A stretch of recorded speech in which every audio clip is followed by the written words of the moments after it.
Afternoon, everyone.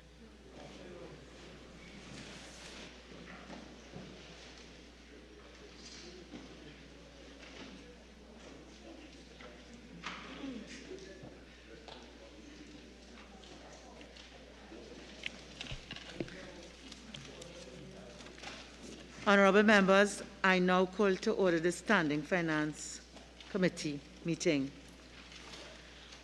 Honorable members, in accordance with Standing Order 82.6 and 87, this meeting of the Standing Finance Committee is convened to consider proposals for the supplementation of appropriation for fiscal year 2022. Honorable members, in accordance with Standing Order 45.1, the speaking time in Standing Finance Committee shall not exceed 5 minutes on each intervention. The procedure in Standing Finance Committee is as follows. 1, the head and the amount to be supplemented will be announced. 2, the minister with responsibility will then be invited to provide an explanation for the supplementation. 3, the chair will then propose the question that the head be supplemented. 4, members then may seek clarification from the minister. 5, once this is concluded, the chairman will then put the question that the sum to be supplemented be approved. 6, the procedure will be repeated for each head. Honorable members, we shall now consider the proposal for supplemental for fiscal year 2022, Head 03, Judiciary. Head 03, Judiciary, a supplementation of $30,300,000. I will now invite the Attorney General to make a brief opening statement for a maximum of 5 minutes. Attorney General. Thank you very much, Madam Chairperson. As you will appreciate, Madam Chairperson, the Attorney General is a constitutional conduit to the legislature for the Judiciary of Trinidad and Tobago. The government continues to support the judiciary with advancing its package of reform initiatives to improve the delivery of justice in the Republic. The judiciary remains committed and agile in managing its operations and now caters for a hybrid system of judicial service delivery using a mix of in-person and online virtual court hearings. Various users of the court system have indicated an appreciation of the convenience and access provided by the suite of available online services provided by the courts. While the judiciary, in consideration of the economic climate, anticipated that it would have to manage with a lower than usual original allocation in 2022 financial year, an assessment, of existing financial commitments indicates a requirement for a supplementary allocation in the sum of $30,300,000. The subject of the supplementary funding for which approval is being sought today caters for a shortfall in the original allocation for the payment of salaries to existing contract officers in the judiciary. Madam Chairman. Thank you very much, Attorney General. Honorable members, the question is that the 2022 appropriation for Head 03, Judiciary, be supplemented by the sum of $30,300,000. Member for Barataria-Sanu. Thank you very much, Madam Chair. Attorney General, can you provide to this Honorable House information relating to how many contract officers this $30.3 million will service? Yes, I certainly can, Member for Barataria, and if you bear with me, you would appreciate that I have to take instructions as the need arises. The total contract number which is filled is 1,281. The number that is vacant is 501, giving a total of 1,782. Attorney General, is it that the additional supplementation of $30.3 million will be used to hire additional staff based on the 501 vacant positions? No. The answer to that question is no. It will be for the existing 1,281 contract officers. Correct. And this is spread across all, this is only for Trinidad, Judiciary of Trinidad. Trinidad and Tobago, the Republic. You see, AG, the both are divided into two sub-items. There's Judiciary Trinidad and then there's Judiciary Tobago. So in the line items, you will see, if you go back to the yellow books from the original, there's something called Judiciary Trinidad and then there's something called Judiciary Tobago. The request that has been made is for the Judiciary of the Republic of Trinidad and Tobago, both island arms of that republic. Then we have to look at the accounting practices because there's a separate line item for contract 1 minute, officers, please. Tobago. 1 minute. I recognize the Minister of Finance. Sure. Wishes to make an intervention. Yes, Madam Chairman, every member should have received a schedule, this document. And if one goes to that schedule, one goes to the first page under head 03 Judiciary, subhead 02 Goods and Services, item 001 Judiciary Trinidad, sub-item 16 Contract Employment. So this schedule provides the information that you have asked for, which you have already received. Member Bart Harrison. AG, can you tell us when this 501 vacant positions will be filled? Member, that does not arise out of the information that we've had and the questions asked so far. Okay, the supplementation that we were told is for the 1,281 filled positions. Okay? I think the AG was clear. It doesn't apply to the 501 vacant positions. We are just looking at the supplementation. Member for Oropouche West. Thank you, Madam. Honorable AG, can you advise if any of these 1281 positions were filled this year so that this funding is now going to be applied to those persons employed this year, this fiscal year? As persons leave, Honourable Member, the positions are filled. Understood, AGM. My question, though, is whether or not these positions, whether or not there were any filled positions, any positions filled during fiscal 2022, which may have become vacant for whatever reason, but whether hiring was done in fiscal 2022 for which this money has been allocated. The answer to your question is yes, Member.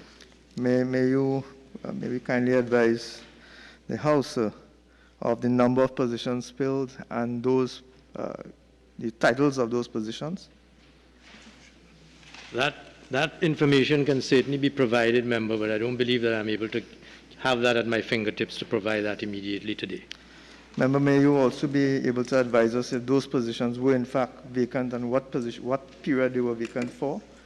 You indicated in your response just now that the positions, as positions become vacant, they become filled, but there are a substantial number of vacant positions in existence by your own admission. That too will be provided, Member. Thank you. Okay, Minister of Finance. Thank you, Madam Chairman. In preparation for this meeting, I had sought and obtained some additional information which is related to the question asked. The categories of staff include the following: court administrative staff, judicial support staff, inclusive of family and children's court, library personnel, staff in planning and research, IT personnel, court transcript personnel, security personnel, records personnel, and business operations assistant. This is just in addition to what you've already asked the Attorney General in terms of categories and numbers and all that sort of thing. Thank you, Minister. Member for Point of Pear? No? Member for Oropouche. Madam Chair. Honorable Attorney General, just for a final clarification on this matter of contract positions. According to the document we have in our possession, this $30.3 million is for 02001. In our 16, in our accounting process, it's not a political or constitutional matter. In the accounting process, 001 is Judiciary Trinidad. 002 is Judiciary Tobago. So could we therefore just confirm that this money is for Trinidad Judiciary? It is not a Republic issue on Constitution. It's the accounting process. Wait, Member for Opuchis, I believe the intervention by the Minister of Finance would have clarified that question. My recollection is the AG said the Republic of Trinidad and Tobago, there was an intervention where the Member for Couva South, may I be permitted? There was an intervention where the Minister of Finance made it clear that from the documents we have, we are looking at item 001, Judiciary Trinidad. So maybe what wasn't clear to some of us, and what some of us may have wanted to hear, was to hear the Attorney General say, oh, that's correct. But I think, okay, maybe, but we can, I'm sure maybe you missed that, but that's what happened. Yes. Attorney General, but the Minister of Finance may intervene if he so wish. Is it that in the Tobago situation, there's no need for supplemental funding for contract officers in Tobago? That's all.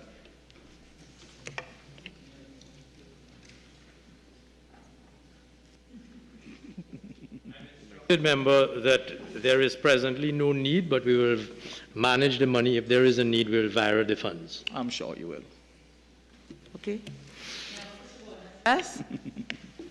Thank you, Madam Chair. Honorable AG, in relation to the note that was supplied to the committee, it says that the contract employment and this allocation facilitate payment of salaries to contract officers to September 2022.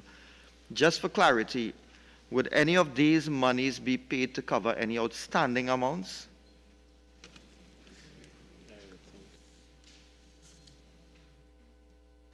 Standard members for salaries that are coming up to September 2022.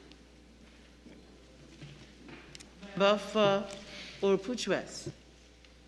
Honorable AG, can you advise whether the supplementary allocation is sufficient to meet the needs of the judiciary fully into the end of the financial year?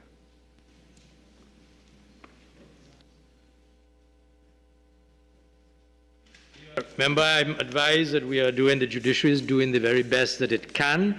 The answer to that question is that it will do its best, and if necessary, it will make another appropriation application. Thank you, AG. Honorable members, the question is that the 2022 appropriation for Head 03, Judiciary, be supplemented by the sum of $30,300,000. All in favor say aye. Aye. Those against say no. I think the ayes have it.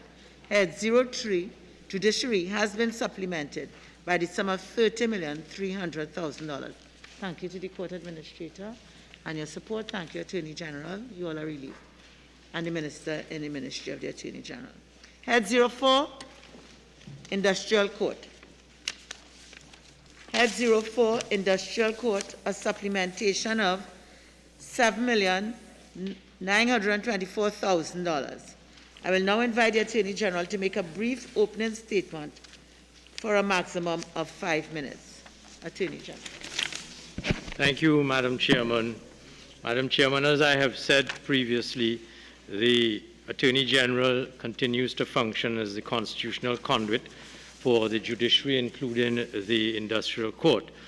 The Industrial Court is a superior court of record created by Act of Parliament, and we all acknowledge in the history of our knowledge of that court the degree to which it has contributed to stability in Trinidad and Tobago and the industrial court and industrial environment.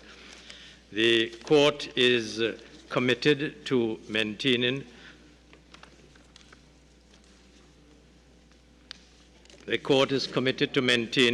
an appropriate balance in the relationship that must continue to exist between employers and employees, and in particular the labor movement, and to that extent applies to this honorable committee for supplementation with respect to the sum that has been requested. Thank you. Honorable members, the question is that the 2022 appropriation for Head 04 Industrial Court be supplemented by the sum of $7,924,000. Member for Couva South. Attorney General, based on the fact that sums of $405,000 and $104,000 has been allocated to TNTech and TSTT, will the sum allocated for both of these entities be sufficient to cover the expenses until September of 2022? Thank you, member. Will you permit me to take instruction?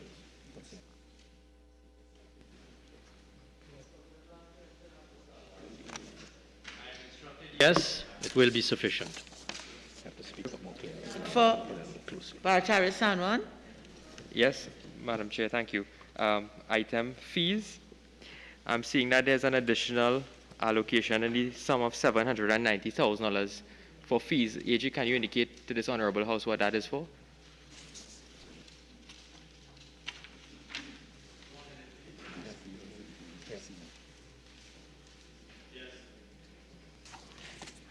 As I was about to say, member, those fees are in payment of senior counsel retained by the Industrial Court in a matter which is currently engaged in the High Court. And can you inform this Honorable House who is that senior counsel?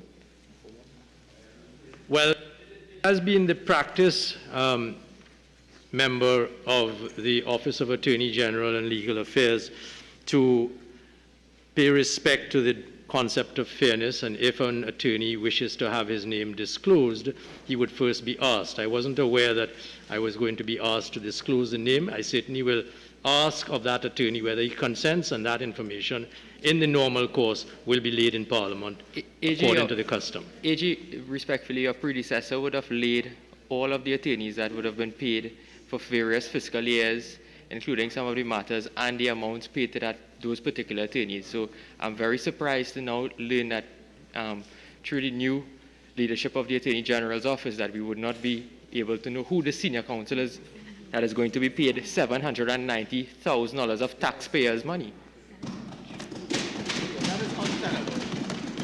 Well, of course, members, I have said in other places when I address other persons, I say the fault is all mine. Clearly, your misunderstanding of what I said led you into the error of thinking I said I could not reveal. I did not say I could not reveal, nor did I say anything to suggest that I am departing from the practice of this ministry. What I said was, in fairness, I would first wish to ask that attorney for his permission, and I said, secondly, that in due course. Sorry, I believe the member for Naparima wants to say something. Well, no. 1 minute. AG, please proceed. Thank you. I regulate this meeting. Thank you, Madam Chairman. Until I recognize somebody, please proceed. Thank you. And what I was about to say, member for Orpush, member, is that in due course, the Attorney General and Legal Affairs Ministry will lay before the Parliament all relevant information, including the names of attorneys who have been paid fees by this ministry. Member for Bartari Sanwan. AG, respectfully, this is an exercise that this Parliament undertakes to find out exactly where taxpayers' monies are being spent and whether or not we are getting value for money. We're now learning that we, at this stage, would not be able to know who the senior counsel is. We have the debate coming up on Monday. We have to do our necessary research. That is one. And two, is it an ordinary practice for the Industrial Court to retain senior counsel on ongoing matters? Two. The practice of the Industrial Court is for within the discretion of the President of the Court, depending on the complexity of a matter on which the Court's jurisdiction is being challenged, in the President's discretion. That President will make a determination to defend the Court by senior counsel or otherwise. Member for Point of Peer. Thank you, Madam Chair. Madam Chair, I just want to direct, maybe the Minister of Finance could help me here. Under the schedule that was submitted to all of us, Madam Chair, and I go back to electricity, line item 04, electricity, The estimate for 2022 in our yellow books that we were approved in Parliament was $825,000. But that line item today is $725,000. So I'm seeking clarification from the Minister of Finance, why $100,000, why $825,000 was not listed in the provision for estimates for 2022 as compared to what we approved. Madam Chairman, if you will allow me. I was still thinking about that question about the name of the senior counsel, so I didn't hear you. So could you repeat? Thank you, Madam Chair. Minister of Finance, if you go to electricity 04, in the schedule that was submitted to all of us, it states $725,000. But the amount that was approved in our yellow books back in October was $825,000. And that, I'm seeing throughout all the schedules, some numbers have changed. So maybe by seeking clarification in this line item, it could help us with the rest.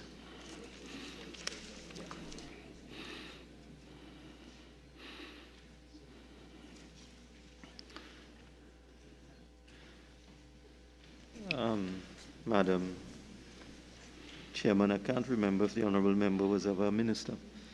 If he was, he wouldn't look at it. If he were, if he were, what is all of this noise about?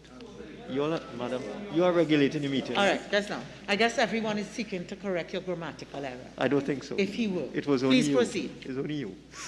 So, if the member had been a minister, look at the top.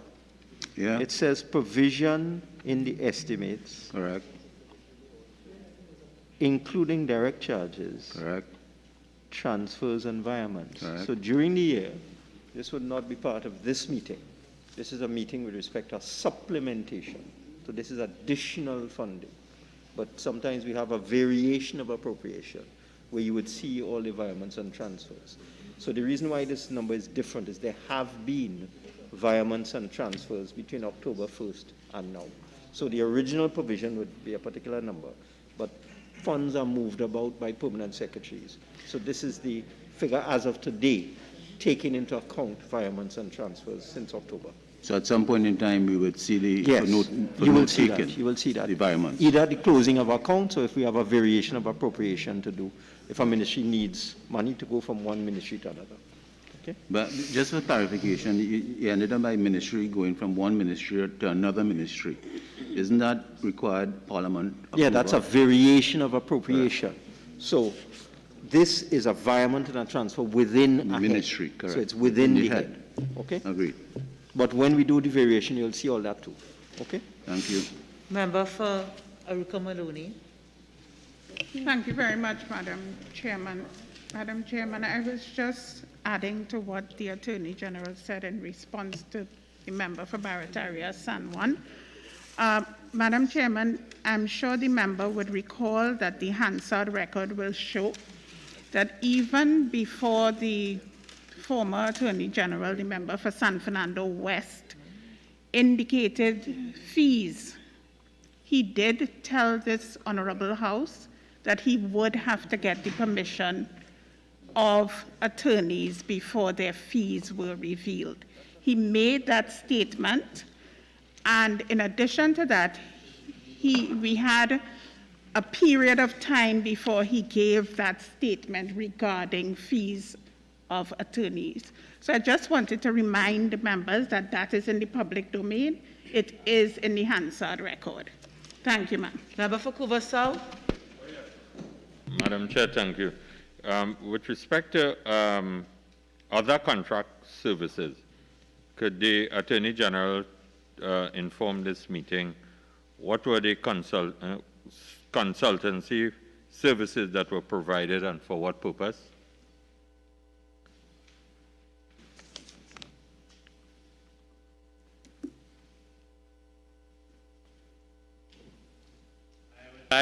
Member that the contractual services referred to there are for service providers, that is to say verbatim note takers and other such service providers.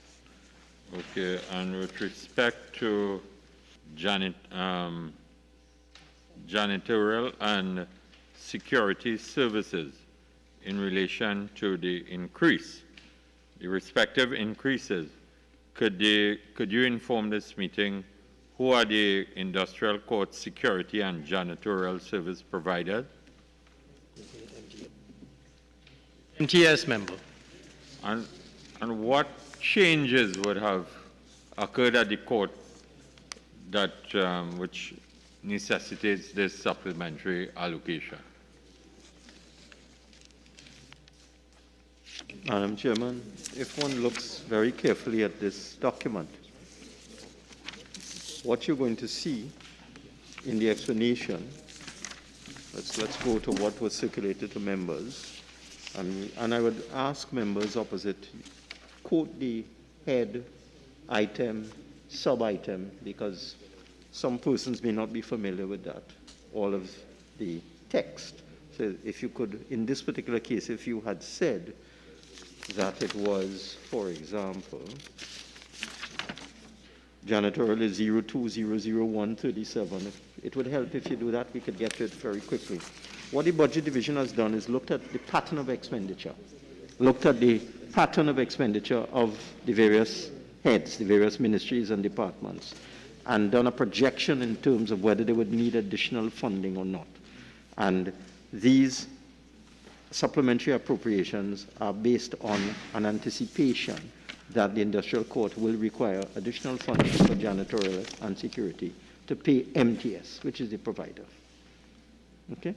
Whilst I'm listening to you, Minister of Finance, it doesn't give me any sense of comfort. That's all right.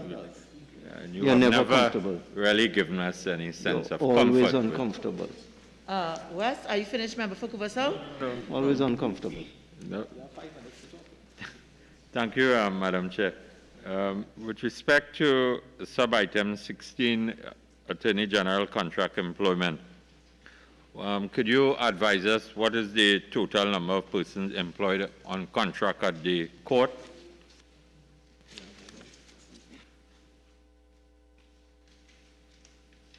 $13 short-term and 14 fixed-term short-term contracts And at the court. How many were employed in for fiscal 2022? Get that information and provide it in due course. Thank you. Member for Oropouche West? Thank you. Honorable Attorney General, line item, sub-item 08, rent, lease, office accommodation and storage. I note that there's been an over 200% increase in the allocations being requested now for this heading. Can you advise why we have such a substantial increase in the requirement for funding for rent lease?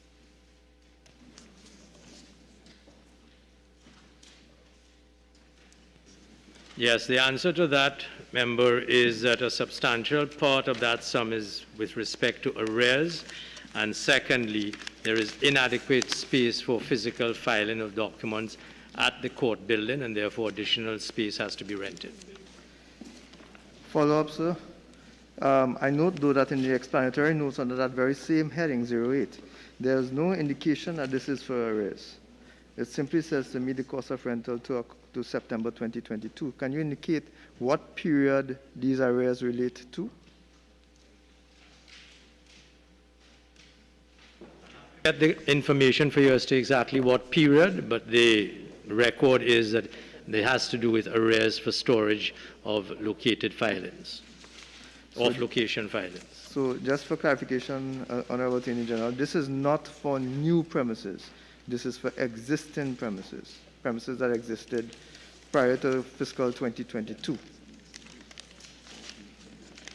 It is a vote that is being requested for additional space and therefore new premises additional to the industrial court building at the corner of St. Vincent and I think it's Sackville Street. Not Sackville, but the lower street.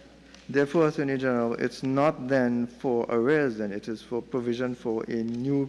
Some of it I said was for arrears. I'm not able to give you the specific period, and I will provide that. Thank you, Honorable Attorney General. Member for Chaguanas West? Thank you, Madam Chair. Attorney General, returning to sub-item 23 fees, the particular matter engaging the High Court. Can you tell us the name of that matter, when it was commenced, and what is the nature of that matter?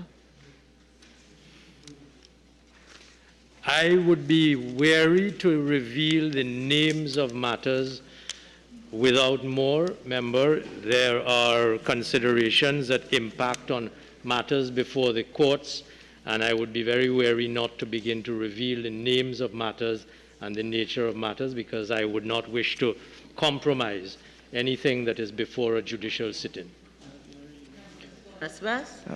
Attorney General, with respect to the matters engaged in the High Court are public matters. And in respect of the nature of the matter, I'm simply asking whether it is a judicial review, constitutional motion. What you asked, member, but yes, I can confirm that it is a constitutional motion. And Attorney General, So I can hear the question? Attorney General, are you still not in a position, you're wary to provide the name of the matter? Well, I didn't say I was not in a position. I declined respectfully for the reason that I gave. Member for Chaguanas West. Honorable Attorney General, this is actually a sum of $790,000 to be added to fees that have been paid already. I really fail to appreciate why it is we would not know the name of the parties to this matter. Madam Chairman, could I get a ruling? My memory of the standing orders is that if something is in the public domain, you cannot ask it in Parliament. Go and find out the information yourself. Could I get a ruling on that, please?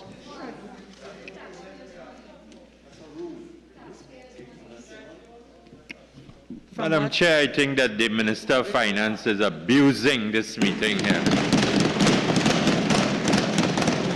This is taxpayers' money, and the opposition is empowered to...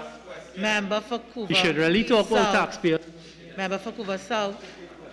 Member for Couva South. I hope in going forward, you'd wait until you are recognized. We have a lot of work to do. Let's try and do it in an orderly fashion.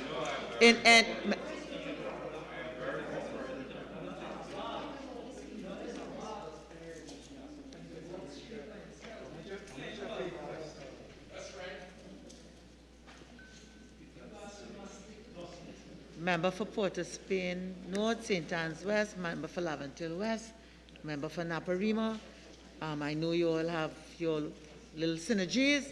I will ask you all if it's necessary. Carry it outside and then come back. Okay? All right. So in terms of this, from what I understood the Attorney General to say is that this matter would be determined later. I don't think I have to rule at this stage. Let's go on to something else. Member for... Record, please, because I believe the member was adding the two sums under 00123, 370 and 420 to suggest that they both represented legal fees, but that would be incorrect. The legal fees is one figure of 370,000 and the other fee of 420 is monthly management fees to NIPDEC. So it would be incorrect to add the two fees. Just member for Chaguanas West. Provided to us from the other side, it says to facilitate payment of outstanding fees to senior counsel, $790,000. That is the fee I refer to.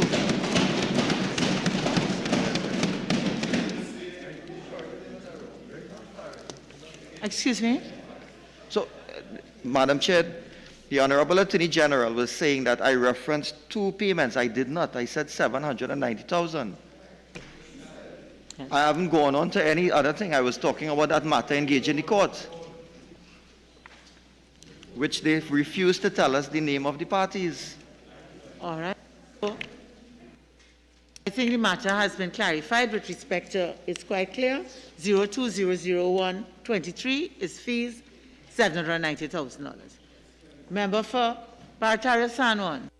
Thank you very much, Madam Chair. Madam Chair, on line item 228 other contracted services in the sum of $316,000. AG, can you give us a breakdown of this expenditure of $316,000? It's correct because it may not. Yes, can you just give me a minute, please? If it's accurate, because what we get is inaccurate. Yeah, they have different figures from us.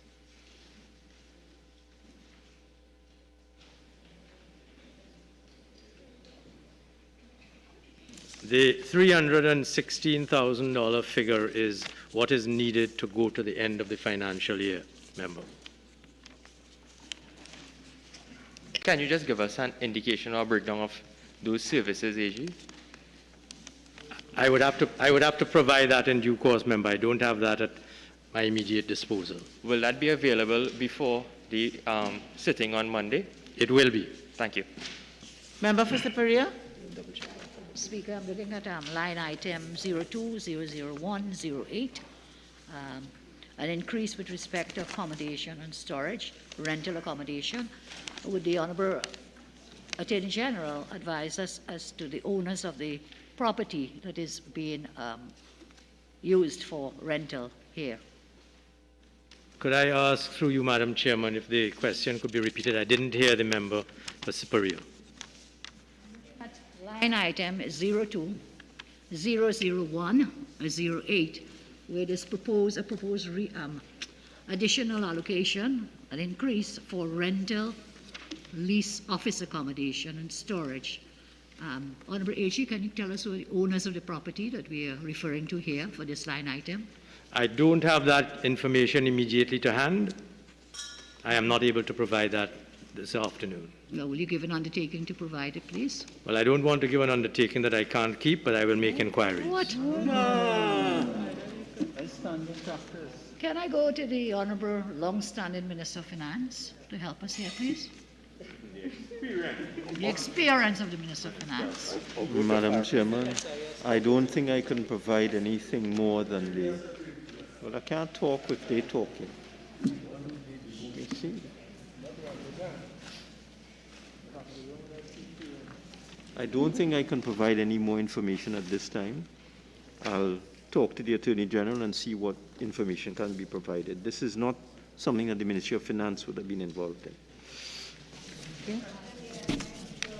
The Minister of Finance in his earlier comments to this House about the standing orders, and the practice has always been, if you cannot provide the information at this point in time, that you give an undertaking to provide it in time for the debate. That has been the practice.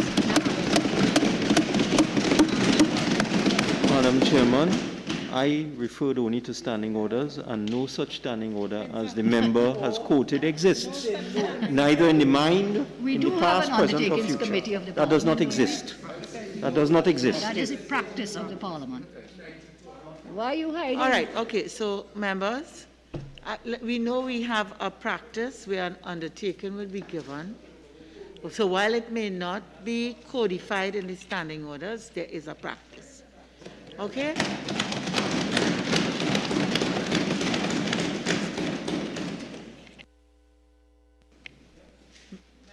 Member for Oropouche West. Thank you, Madam Chair.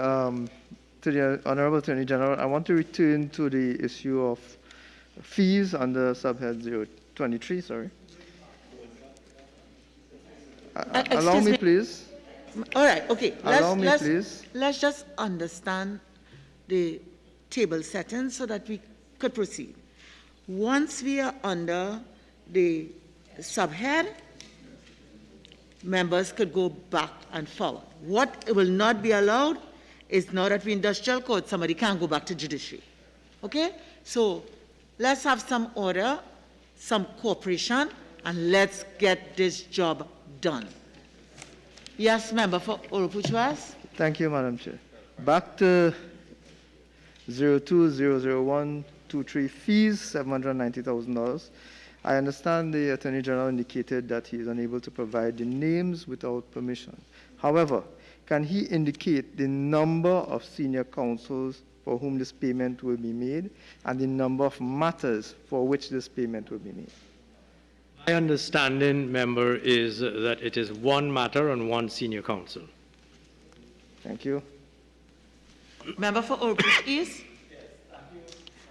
Madam Speaker, just to ask an absolute clarification from the Attorney General on a matter before we move.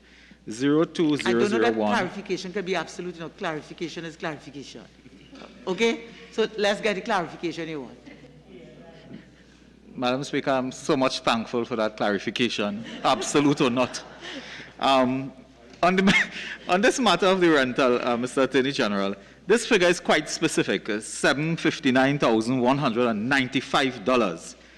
Are you telling us that at this time you're asking us to approve this, but you don't know the location of this rental property, the owner, or terms and conditions of a rental arrangement, which effectively appears to be already in process?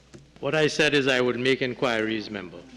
So you are effectively saying you don't have the information now and you cannot get it now? I don't have the information to provide you with now, but I will make inquiries, and I expect that I'm making inquiries of a responsible organization, and I will get the answers that are required. There's no need to... Honorable. Oh, yes, sorry, Member for Naparima. Thank you, Chairman. 0400740, gratuities to contract officers. The question is, could this not, how many officers are involved?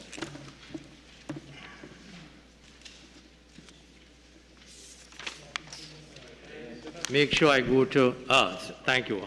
How many officers are involved is the question? Yes. As I understand it, the industrial court currently has 14 contracted officers who are entitled to a gratuity at the end of their contract. There are 6 contract officers awaiting their gratuity. And the follow-up question is, could this not have been anticipated when the submissions were made back in September? Because you know that you have 6 officers, you know they're retiring, you know they're entitled to gratuity, but you didn't allocate for it. The answer to that is that the allocation that was received was simply not enough, so supplementation is now being requested to meet the anticipated commitment. It's not a question of it not having been known. Is it that you made a request to the Minister of Finance at the time, knowing the 6, knowing that what they're going to, and the Minister of Finance did not give it to you, or funds were not available? That is what was said in the... A sum was requested and the entire sum was not approved, so we are now asking for supplementation. Member for Old West. Thank you. Honorable Attorney General, can you advise if any of those persons for whom we are now owing gratuities for... 740, the same yes, on the same subhead, sorry. I'm trying to discern whether or not any of these gratuities that are now coming due were for periods before fiscal 2022. That is no. Thank you.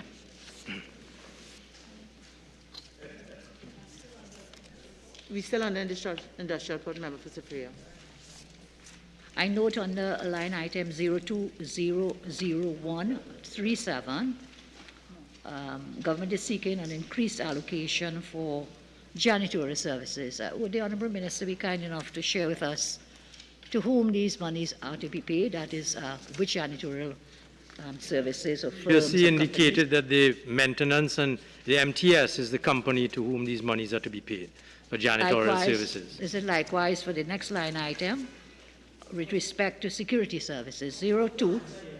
Yes. I'm sorry, both answered. Thank you very much. Shortly before you came in. Thank you so Yeah? much. Okay. Member for Old West. I believe a question was asked with regards to sub-item 43 with regards to who the providers are. I am curious to find out from the Attorney General, why is there a 130% increase between what was allocated and what is being asked for now? I think that question in another form was answered by the Minister of Finance. No. Madam Chair, currently the estimate for under the budget in October 2021 was $1.2 million. The Minister is now, the Attorney General is now asking for $1.6 million more, which is an increase of 130% above what is already approved by this Parliament in the last year budget. I am trying to determine why is there this drastic increase in the need for funding for security services.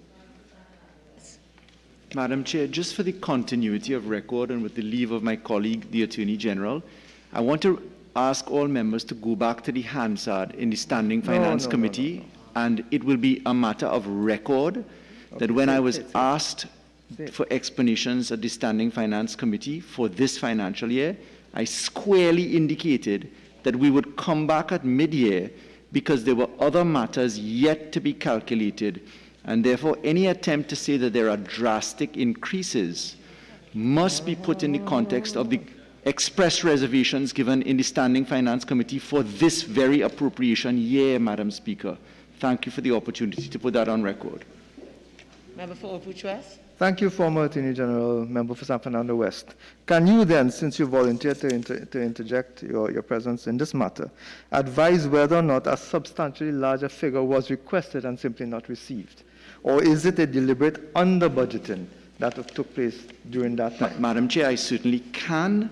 The record on Hansard will demonstrate that in the piloting of the Standing Finance and the interrogation for this financial year, an express reservation was stated that there was need to come at mid-year for supplementation, including matters such as these.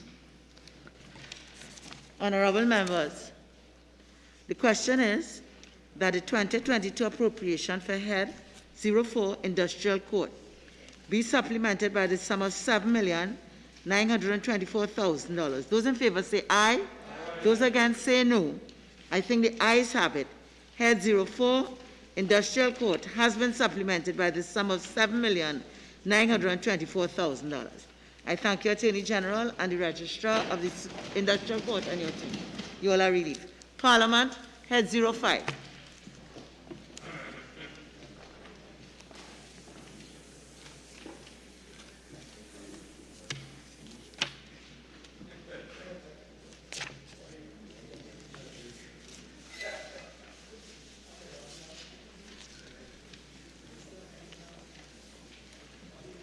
Head 05, Parliament, a supplementation of $4,114,000.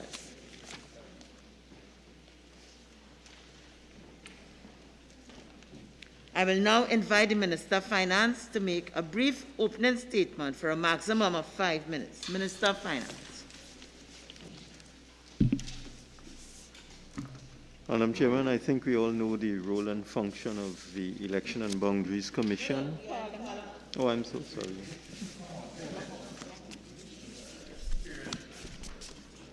Well, that is even worse. I think we all know the role and function of the Parliament. We are here. So, with respect to, Madam Chairman, there's a continuous mutter over there. Please proceed. I'll try. So, in this supplementation, the Parliament has been given an additional sum of $4,114,000, and it is specifically to pay gratuities to contract officers who successfully completed their terms of engagement and whose appointments will expire in fiscal 2022. So that for persons whose contracts will come to an end in fiscal 2022, who would be entitled to gratuity once all the paperwork is in order. That's it. Honorable members, the question is that the 2022 appropriation for Head 5, Parliament, be supplemented by the sum of $4,114,000.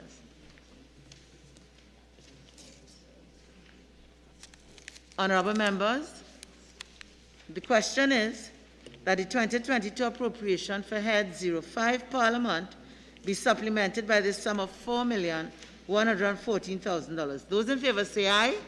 Those against say no. I think the ayes have it. Head 05, Parliament, has been supplemented by the sum of $4,114,000. Thank you, Minister of Finance. Thank you, Acting Clerk of the House and Parliament's team. Head 06, Service Commissions.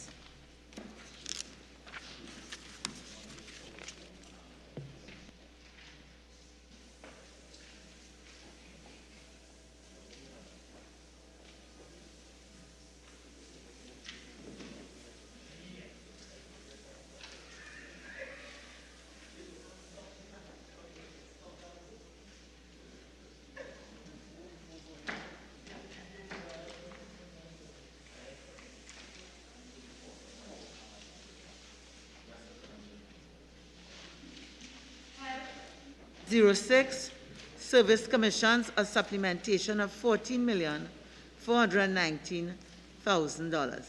I will now invite the Minister of Public Administration to make a brief opening statement of a maximum of 5 minutes.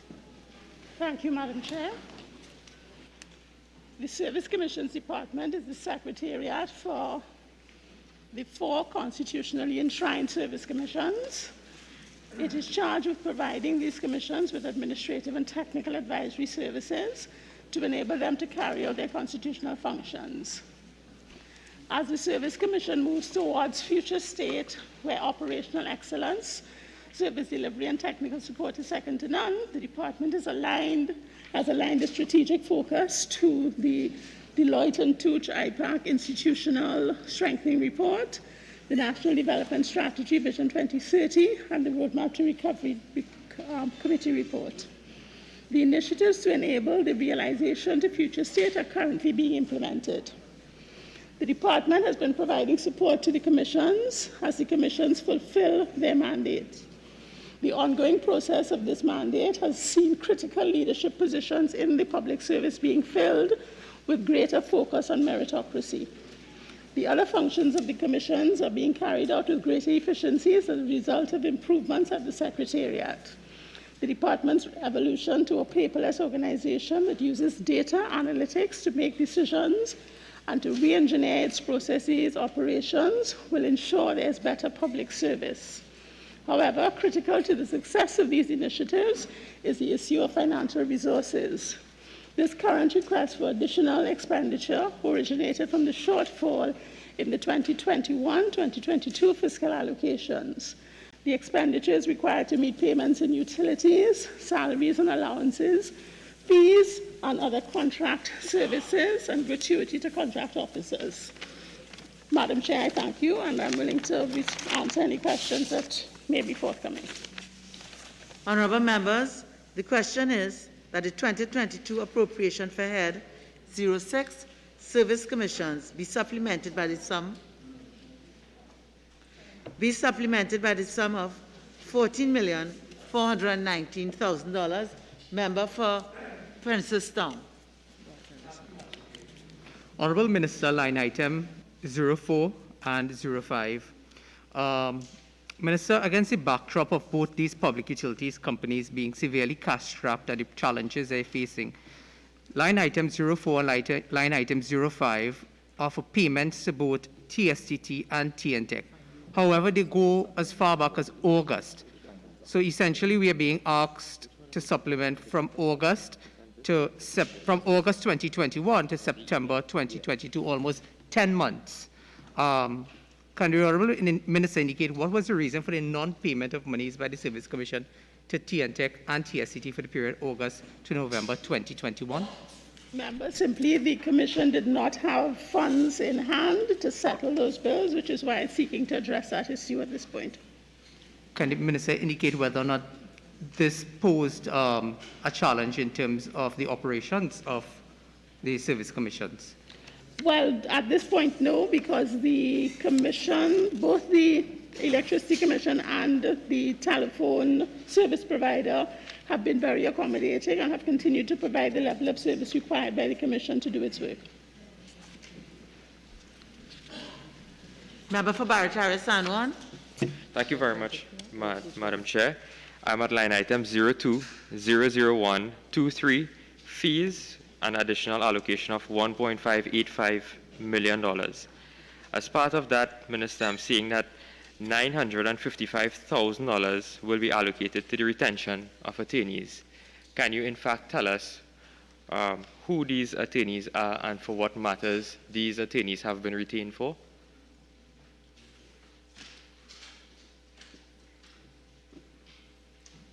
Sorry, Member. The senior counsel that, in respect of whom fees are due, was engaged to provide services in respect of the matter involving the Police Service Commission. Can you repeat the other question that you asked, please? The matter involving the withdrawal of the list by the former chairman of the Police Service Commission, that matter you're speaking of? Involving the Police Service Commission and the appointment of Commissioner of Police. And can you just disclose for the record who the senior counsel is? Can you Who disclose? the attorney is? Yeah, who is the senior counsel in the matter?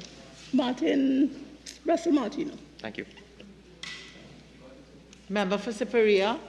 Madam, on the same line item of 23 fees, can the Honourable Minister give us a breakdown of how this allocation will be distributed to the fees listed? We are given the aggregate, the cumulative total, but we don't know how it will be distributed under the various items. Secondly, or should I wait for the answer, ma'am? Madam Speaker, Madam Chair. On the same minister item, the minister may be in a position to answer, and we should do one question at a time. You're allowed 5 minutes on every intervention. Thank you. And you're not limited by interventions. Thanks. Yes, Minister. Chair. I don't have a breakdown of the numbers, but I can tell you to whom the payments are being made and for what. We have a payment to Oracle Software for renewal of the IRIS HR management system. We have, as we indicated, an outstanding payment to Senior Counsel. We have payments for examiners, markers, and invigilators for the DPS exercise that was recently concluded. And we have a payment outstanding to an investigator appointed for a matter being dealt with by the Police Service Commission. Yes, please. Thank you very much. Minister has given us some of the names of the persons to whom the payments would be made, and I thank you for that. Would you be kind enough to provide, if not today, the amounts you specify in the note given to us for some, how much, what is the quantum for some of these providers?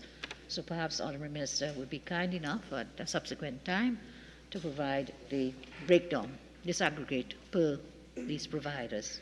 The further question is, for what period were these fees incurred? These were incurred in respect of income year 2022? Fiscal year 2022, Thank sorry. you. What was the reason for the delay in payment for these expenses? Because we see some are going backwards, held in 21. What is the reason for delay in payments? The Commission did not have sufficient funds in hand to settle all the amount outstanding, so we awaited the mid-year exercise to request the additional funds from the Minister of Finance, which he is now seeking to provide. True to say that they did not have sufficient funds because the government did not release sufficient funds to them. Well, in some cases, we would not have known the extent of the expense until they were incurred. In some cases, we would have known, but we would not have been provided with the sufficient funds at the outset.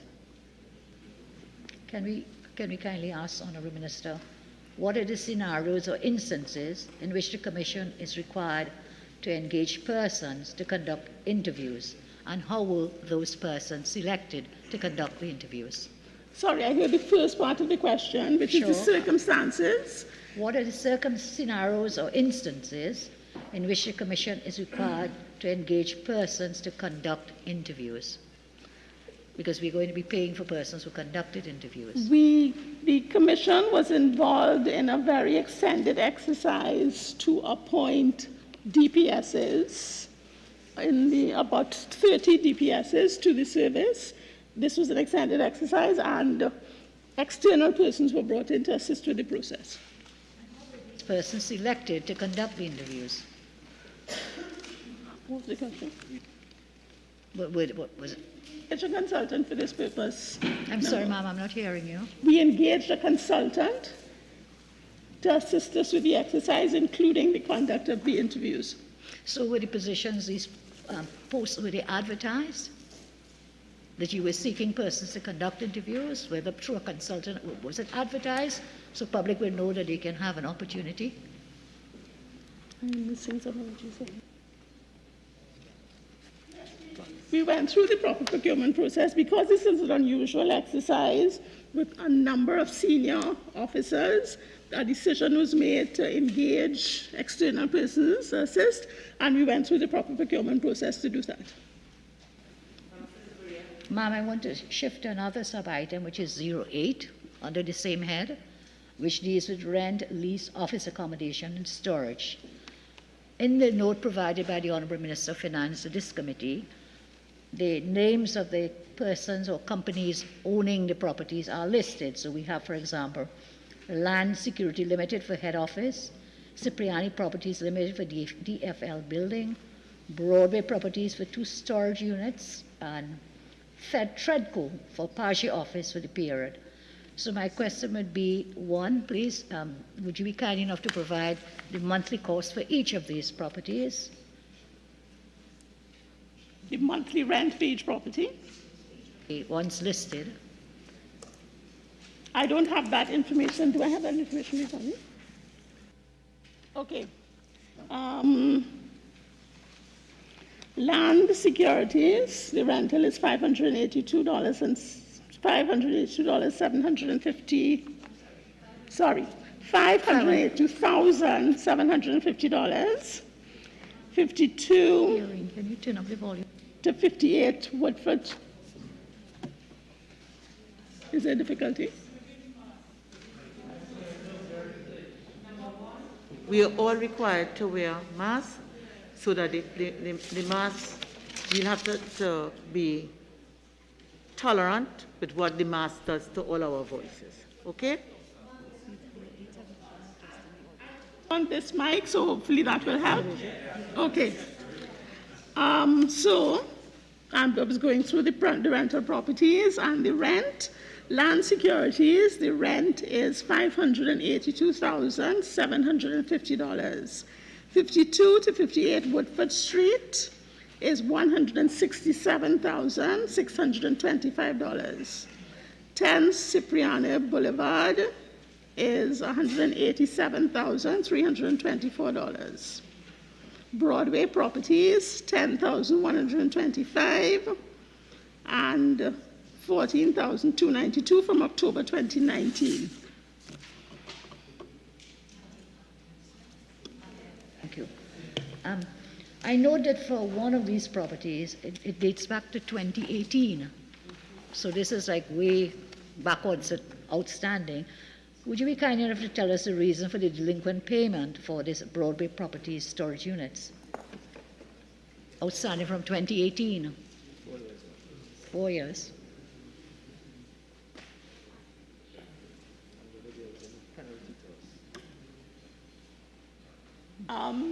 The Service Commission originally shared this building with the CPO. When the CPO terminated when the need for the CPO to store equipment at this building ceased, the Service Commission had to bear the full rate of the rent, and they did not have allocation at the time to do that, so they're now trying to correct that shortfall. May I ask another question, please, ma'am? Would you be kind enough, Honourable Minister, for each of these properties to tell this Parliament who are the owners of each of them? And if they give consideration to This information I don't have before me, but can be provided. Sorry? That is information that I don't have before me in respect of all of them, but it can be provided. The Honourable Minister, the owners for each of these, and would you be kind enough also to indicate when was the lease initially engaged in for each of them? When? How the soon date, we can do it? In providing the names of the owners, would you also be kind enough to tell us when the lease arrangement was entered into? Okay, sure. Okay, that's it, ma'am. Thank you. Thank you. Member for Oakwood West. So you're taking a note of that, right? 08. Can the Minister advise if, in the arrears that you just described, because it took a while for government to pay or to request funding for payment, whether there was any penalty on behalf of the property owners to the government for failure to meet the arrears? Has not imposed. The landlord has not sought to impose any penalty on the government for this. I may just belabor the point a bit again. Is it that there is any interest that would have accrued because of the non-payment? I interpreted penalty to include interest. There, no such charge has been imposed. Thank you very much. Back to 04, electricity. I note in your response to a question earlier that you indicated that the Commission had no funding for payment for the arrears between August to November 2021, and is also now asking for January to September 2022. However, it suggests then that for December 2021, a payment was made, because you have arrears from August to November 2021, no debt for December 2021, but now arrears from January to end of fiscal year. Can the Minister indicate whether payment was made for December 2021 or this was just a typographical? The allocation that we have sought from the Minister of Finance in this mid-year will bring us will allow us to settle all our bills up to the end of September, so there's no typographical. To be very clear, ma'am, in the explanatory notes provided by the Minister, it says that we are paying arrears for the period August to November 2021, and now asking for additional funding from January. So this means that December 2021 is expressly left out. So is it that that's why I'm asking whether it's a typographical and it should have gone from August to September 2022. It is not typographical. We have either paid the rent, which I cannot confirm at this point, or we will have sufficient funds after receipt of this allocation to settle the bill. With due respect, ma'am, I would leave it like that, but that does not clarify the issue. Fair? No. Member for Couva South? Yes, thank you, Madam Chair. In relation to 02-00328, other contracted services, could the Minister advise us, or the meeting, what consultancy firm was used for this exercise, how the firm was selected, and has the exercise been completed?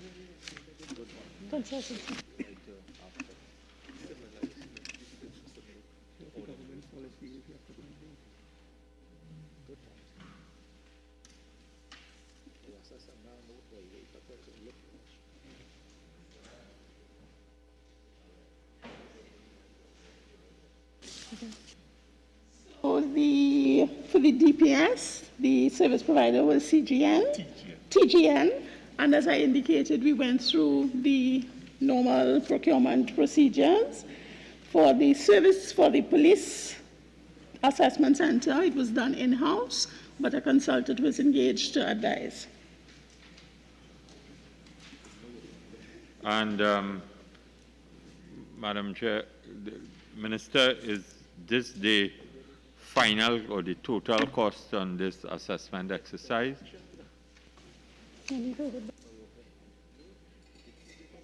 It is. Okay, thank you very much. Member for Princess now? Thank you, Madam. Madam, line item 0405 to the Honourable Minister. In reference to the answer the Minister provided to my question prior, the Minister has indicated that she negotiated and spoke to both TSTT and TNTech. The question to the Honourable Minister, is government advising citizens who are seeking deferral to request extensions as well, seeing that you all haven't paid for 10 months and many citizens are unable to pay their bills but are getting cut off? So this is the government's policy for ordinary citizens as well? I can. Under this item. Member for Superior. Madam Chair, same head, sub-item 37, Janitorial Services, with an increase being sought. Would the Honourable Minister be kind enough to provide the names of the Commission's security service providers? And the very next item is with security service, so both for security and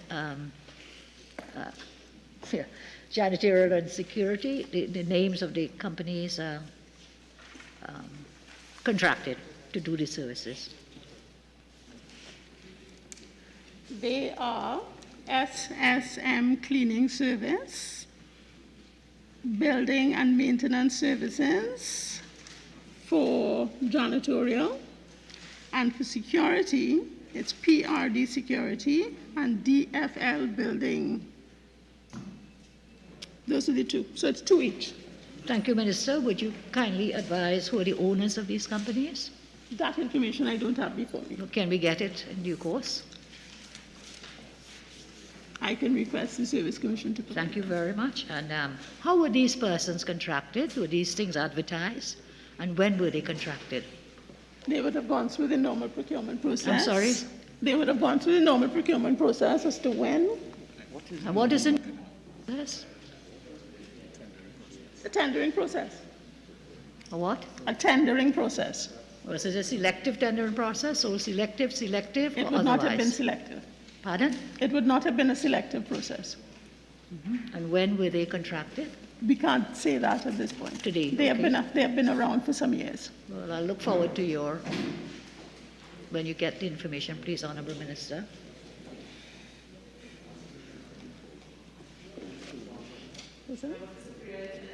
Yes, thank you, Yes? ma'am. Member for Old Puch West. Thank you, Madam Chair. Line item 43, security services. Based on your response just now, there's a 100% increase between what was requested and approved in the last year's budget and what is being asked for now. So what was approved in the budget plus environments and so on is now was 1.4 million. An additional 2.2 million is now being asked. Can the Minister indicate what would have caused the request for this additional funding for security? Both of all the service providers, we have arrears of payments from the prior financial cycle, as well as to take us to the end of this fiscal. So, ma'am, can you give us a breakdown as to what those arrears were as compared to what what is supposed to be assigned and associated with current fiscal? Is there, you indicated the arrears was for previous fiscal. Okay, so what I can tell you is that the arrears in respect of janitorial was from July of 2021 at a cost of $49,300 per month, which is approximately $100,000. The arrears for security were brought forward from April of 2021 at a cost of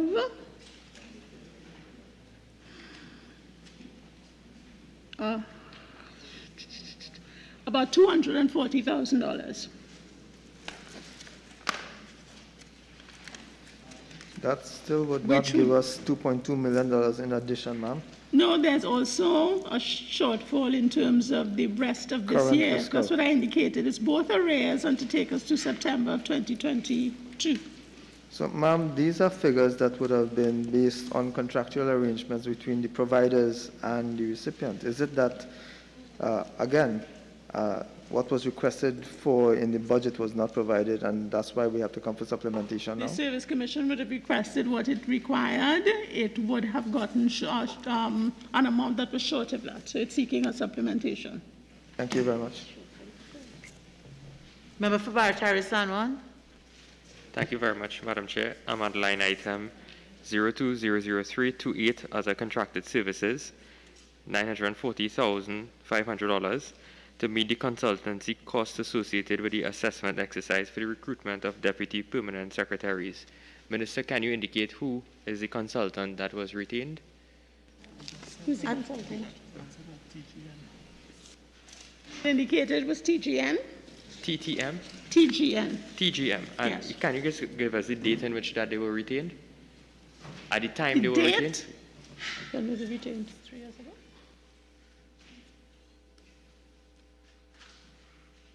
The exercise has been ongoing for some time, so they would have been retained in 2020. Is the exercise complete now? It is completed now, yes. So we have all the positions of the deputy permanent secretaries filled? We have not yet. We have shortlisted, we have interviewed, and a final decision needs to be made as to who will actually be appointed. You have a deadline or a timeline in which that will be completed?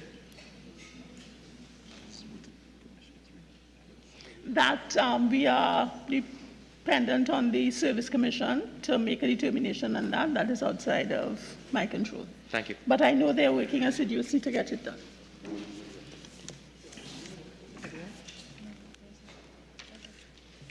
So, honorable members, the question is that the 2022 appropriation for Head 06 Service Commissions be supplemented by the sum of $14,419,000.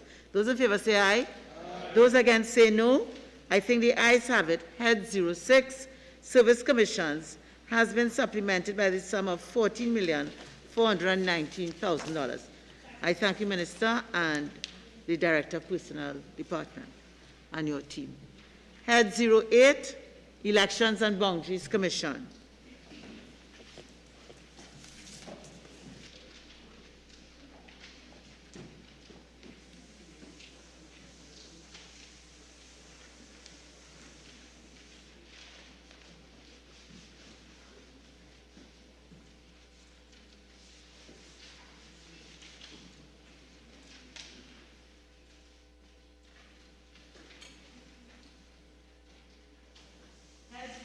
Elections and Boundaries Commission, a supplementation of $23,525,000. I will now invite the Minister of Finance to make a brief opening statement for a maximum of 5 minutes. Minister.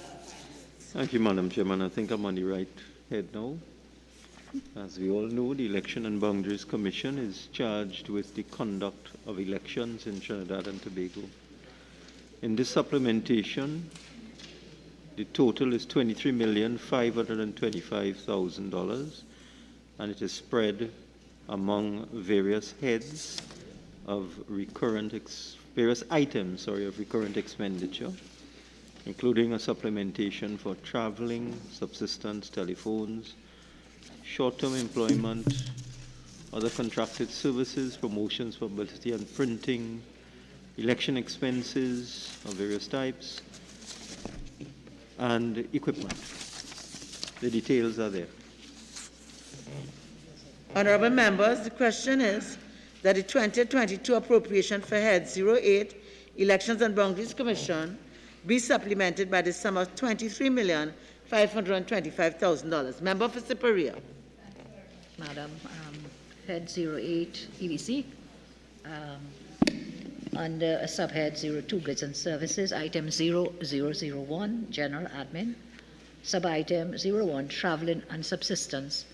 An increased allocation is being requested to pay subsistence to officers engaged in prep of the annual list of electors as well as registration pop-up initiative.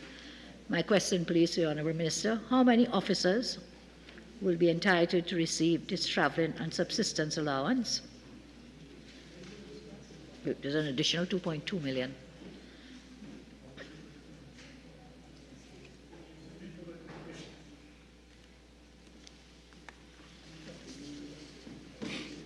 This is existing.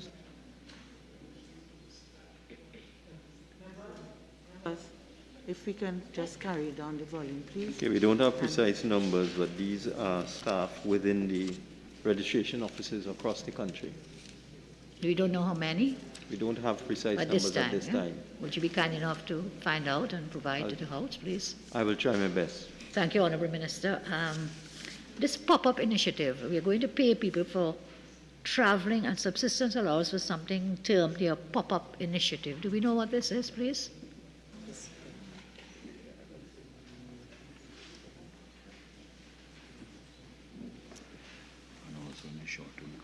Yeah, come in.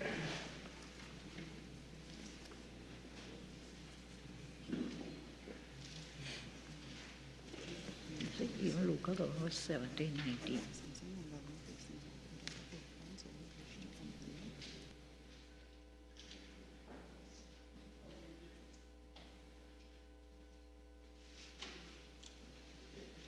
This has arisen from the events of the last couple of years where ID cards were not renewed because of COVID. So the validity was extended from time to time, but the extension has come to an end. And what the ABC is doing, what I'm told, is recognizing there will be a significant number of persons who would need to get their cards renewed. They're going into communities and using existing facilities like community centers and so on, and doing on-site renewal of ID cards rather than people coming into the registration offices by appointment. They're augmenting the service, in other words, to expand the capacity of the service to renew ID cards in communities using facilities like community centers. That's what the pop-up initiative is all about. Is this the same pop-up initiative that failed in the THA elections? THA. Madam Chairman, I am confused. Which pop-up election in which election? What pop-up you're talking about? Pop-up initiative. There was a pop-up. Deliberately. There was no pop-up initiative in the THA election. I don't know what you're talking about. Well, I'm not sure you know what you're talking about. Okay, members, let's have some order. Member for Naparima. Sub-item 28, other contracted services, a net increase of 2 million to meet the cost, we are told, to meet the cost of consultancy services to support the registration of electors. And could you just tell us who are the consultants? The core functions of the Election and Boundaries Commission is to register electors. Is to? Register electors. Yes. And specifically with persons who have changed their address. Yes. So that the EBC has to go out into the field Yes. and determine persons who have moved into areas or moved out of areas. And these funds, you will see them in several heads.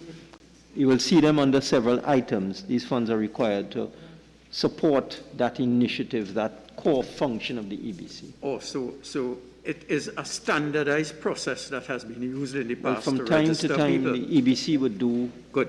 So why do you need a consultant now to, what new are they bringing to the table? Could you tell me which item you want? Item 28, other contracted services. 0220, 02000220. That's where we are? Yes. I'm told this may be a typographical error. This may be a typographical error. Oh.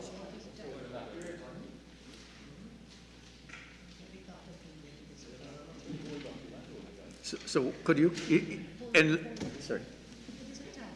Mr. kindly advise what is the correct thing, because we've been asked to approve these things. This is money, taxpayers' monies. Yes, I know, I'm coming to.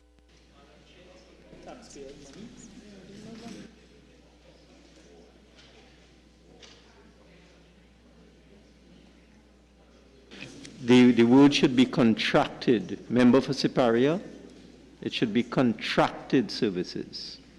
Instead of consultancy services, contracted services like website services and so on. Do that? I thought it was Naparima. I've answered you. I said the word should be contracted services. Then can you give us the names of the contractors?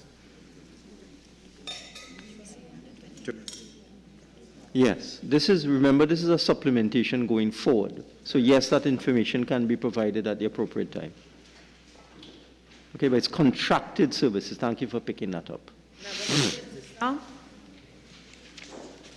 Madam, line item 05, if the Honourable Minister can explain, in light of the challenges that TSCT is facing, can the Minister indicate why is there a payment that is outstanding from April 2019 to November 2021? Is that a typographical error, or is this in fact true? They didn't pay the bill for 2 years. For 2 years, it hasn't been paid.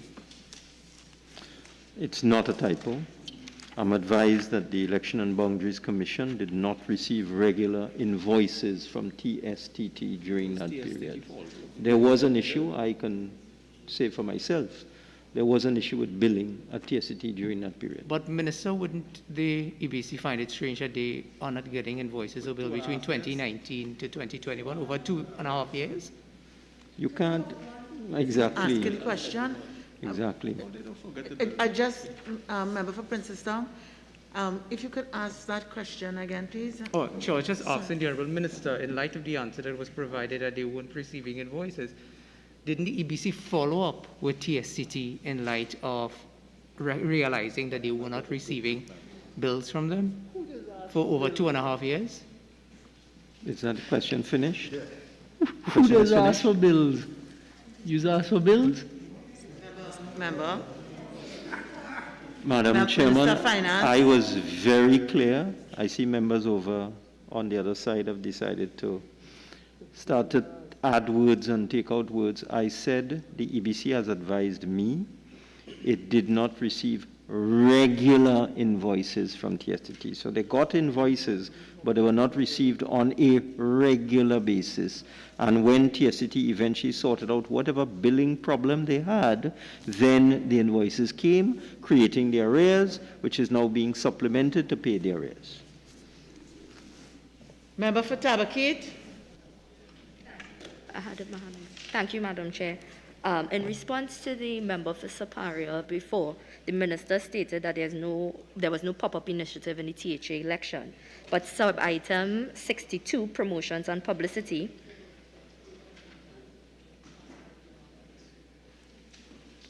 the $1 million net increase,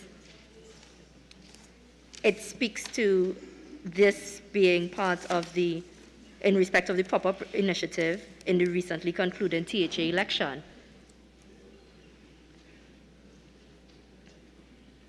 It's sub-item 62. Promotions and publicity and printing. 262. No, yeah, he just said there was no pop.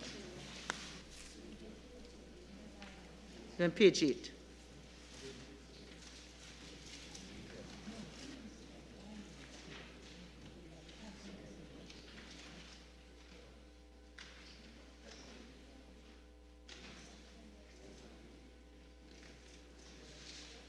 Let us see it, both all you're wrong. Madam Chairman, it seems there's a problem with the English language in this place. There's a semicolon. Are you not seeing the semicolon? And you know what the meaning of a semicolon is? It means there is a separate item. Right. So what it says, if you look at it very, very carefully, it says, to facilitate payments to media houses for advertisements in respect of the registration pop-up initiative, semicolon, the recently concluded Tobago House of Assembly's THA election and the local government by-election. So there is no relationship between the first item and the second item. All right. That's the meaning of a semicolon. And then you can, so then you can therefore. Not a typo. No, I'm deferring to the. I'll take out my belt for the toilet. Let's have a little order, please. Minister of Finance, thanks for the lecture in syntax. Let's have a little order so I can hear. Member for Tabakit. You finished? Yes. Yes. Member for Superior. Very much, Madam. With respect to that item 62, promotions, publicity, and printing, I am reading from the document circulated via the Ministry of Finance. And I'm sorry to say that he is not reading the document properly. And the semicolon comes after the words pop-up initiative. It says, this increase is to facilitate, please wait. Listen and please. learn. All right. To facilitate I believe the payment. person I'm recognizing now is the member for Superior. I read from the minister's, from his own document. It says, to facilitate payment to media houses for advertisements in respect of the registration pop-up initiative, semicolon. The semicolon comes after the pop-up initiative, and therefore that is the question that members are asking you. I am not going to allow that. This is the English language. It says to facilitate payment to media houses for advertisements in respect of the registration pop-up initiative, semicolon. That means that entire sentence stands alone. That's the English language. If the member for Superior doesn't understand English language, I'm sorry. So, can we proceed? Minister of Finance? Let's proceed. All right? The member has sought clarification. Has the clarification been given? Let's move on. Member for Superior. Still looking at head. Member for Lavender. Please ask Lavender.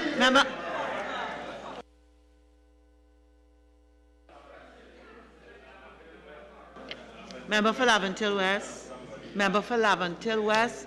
Member for Couva South. Member for St. Augustine. What I want us to understand. Excuse me? Well, if you listen, you will hear. Member for Couva South. We are not in a conversation. Member for Couva South. I'm not going to warn you again. Member for Laventille West, Couva South, St. Augustine. Let's proceed on the basis that not everything that happens one has to respond to, or else we will get nowhere. All right? I have told you all before, I think some of you all know, those who have studied Gandhi, and I will make everybody blind. All right? I'm sure we have plenty of questions to ask that are relevant. Let's proceed. Member for Superior. Madam, the sub-item under the same head of 08, sub-item 22, short-term employment, an increase has been sought of $2 million. And we are told by the minister's document to ensure payment of salaries to officers on a short-term contract engagement in the registration pop-up initiative up to September. My questions are, 1, how many officers on short-term contract will be engaged for this registration pop-up initiative? When will that start? How does the EBC recruit these personnel? What is the process? And what is the salary that will be paid to the short-term officers? That is a barrage of questions. I'll try my best to answer Mr. them. Finance, if you could answer those that you recall, and Member for Superior will remind us of the others which you There is had no way, called. Madam Chairman, that I can answer those questions at this time. I'll try my best to get the information. Any What you line have with this items? pop-up thing? It's bothering.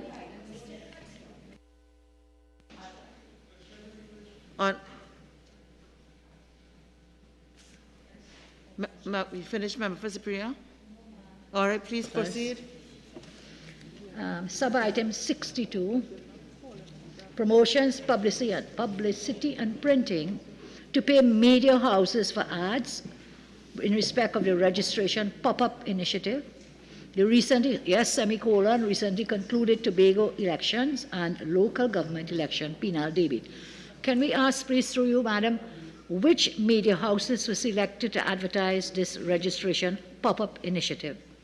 The THA elections, the LGE by-election. This is an additional $1 million being requested. And these have already happened. These are not projected.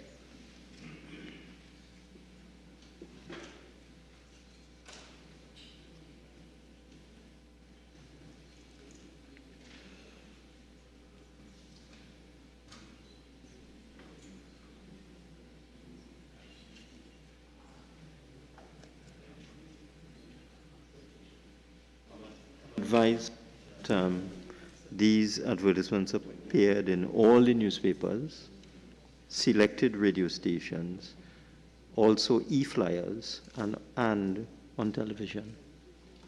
Be kind enough to share with us who are the selected stations for radio. I'll try my best to get the information. And of course, you're saying all media houses. You mean all print press, all electronic press? I did not say that. No, I'm asking, sir. But I did not say what you said I said. I'm asking you. You said all media I houses. did not. I said all newspapers. Newspapers. Thank you. And selected radio. Selected radio. And TV. And TV. Synergy. Okay, hold on, please. Would you be kind enough to tell us who are the selected? I said I will try my best. I already answered that question. Thank you very much. Would you be kind enough to tell us how much each media house was paid? I'll try my best to get that information. Very kind of you. I thank you so much. Would you be kind enough to, how were these selected? That's what you said you'll try. And No, secondly, I did not say that. I said I would get the identity of the selected radio stations on TV for you. Thank you. And you asked me how much they were paid and so on. Is there another question? Yes. How was each media house selected? What was the process? I will ask the EBC to provide that information. Very kind of you, sir. Thank you. Are we still continuing, madam? Still on the EBC. I thank you for the time. We're still on the EBC. Thank you. I'm looking at item 12, materials and supplies, an additional supplementary appropriation of $3 million.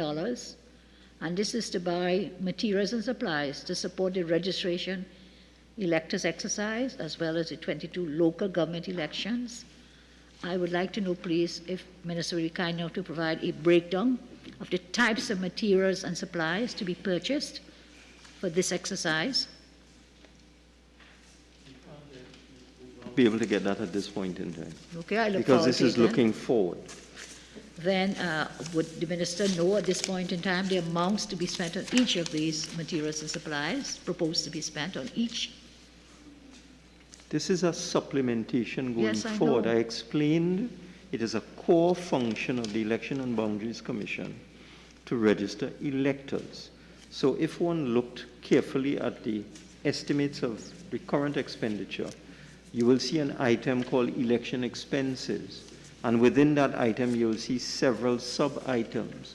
What has been done is we have supplemented various items within that item, election expenses, to give the EBC additional funds to do their core function of registration of electors.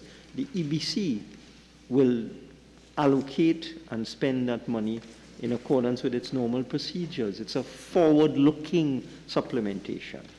Well, I know it's a proposal, Minister, but do we have any idea of what that proposal entails? We have so we are giving a we have blanket amount for materials and we supplies. have simply put the EBC in funds for them to perform one of their core functions. Do we at this point know who would be supplying these materials? Madam Chairman, I don't know how many times I would have to say this and how many versions of what I just said. It's a forward-looking supplementation. No, at this time, one would not know in the future exactly how they would spend every cent of that allocation we've given them. So No, we the are answer is budgeting no. by guess. We have no estimates from anyone.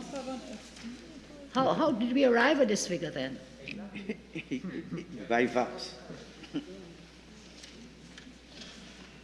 Member for Oropouche West. Thank you, Madam. I want to go back to traveling and subsistence. That's 01. In the documentation, the schedule provided by the minister, there was a request for a $2.2 million additional appropriation. However, in the explanatory notes provided by the very same minister, they only explain 1.5 million. Can the minister indicate whether this is a typographical or whether that $700,000, that is the difference between what was in the requested or the schedule, is different to what is in the explanatory notes? That question, unless the member indicates what page he's referring to. He would need to indicate the page and the item. No, okay, so, Oh, I did. Minister, we're at page 6 on this schedule. Page and we're on 6 of the page schedule. 7 on the other one. On this one. Page Okay, 6 so if of you look at the schedule. bottom of page 7, the member is on head 08, 02, 001, 01.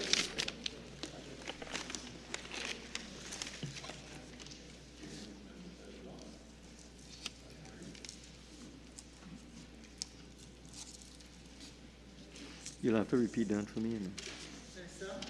Here, page 8, page 7. Page 7, okay. At the top here of page 8. Exactly. No, we will sort it out.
get clarity from the Budget Division in due course.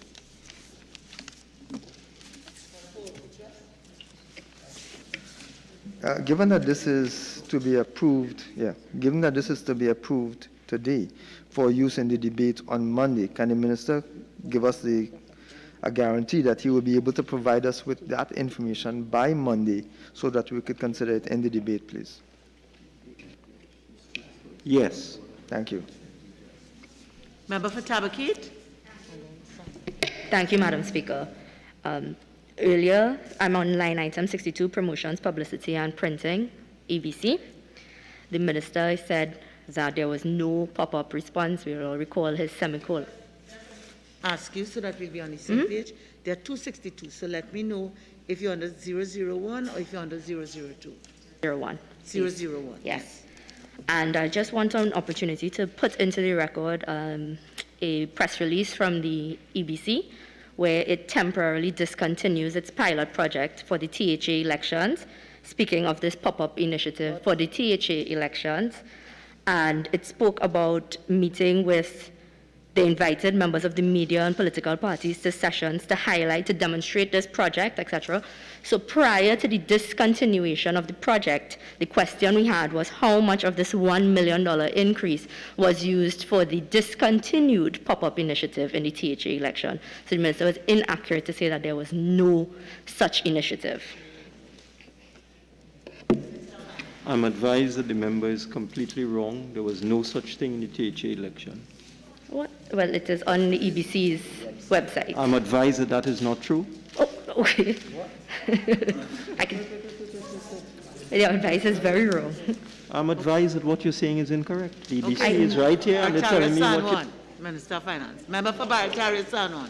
Thank you, Madam Chair. Madam Chair, I just want to go back to 0200101, traveling and subsistence for the registration pop-up initiative. Can the minister, through the EBC, indicate to us how many of these pop-up initiatives were done? Could I just get clarity on the item, because it's kind of, the question is counterintuitive. Could I get clarity on the item? 7 of this explanation and page 6 of the schedule. Item 02-001-01, traveling and subsistence.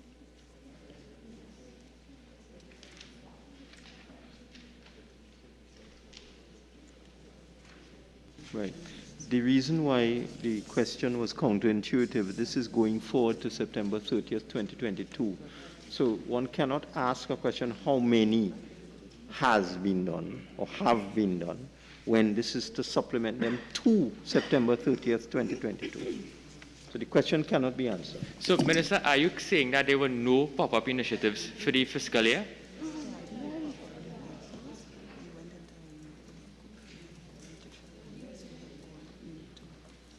It's an ongoing program. How many pop-up initiatives has the EBC undertaken so far?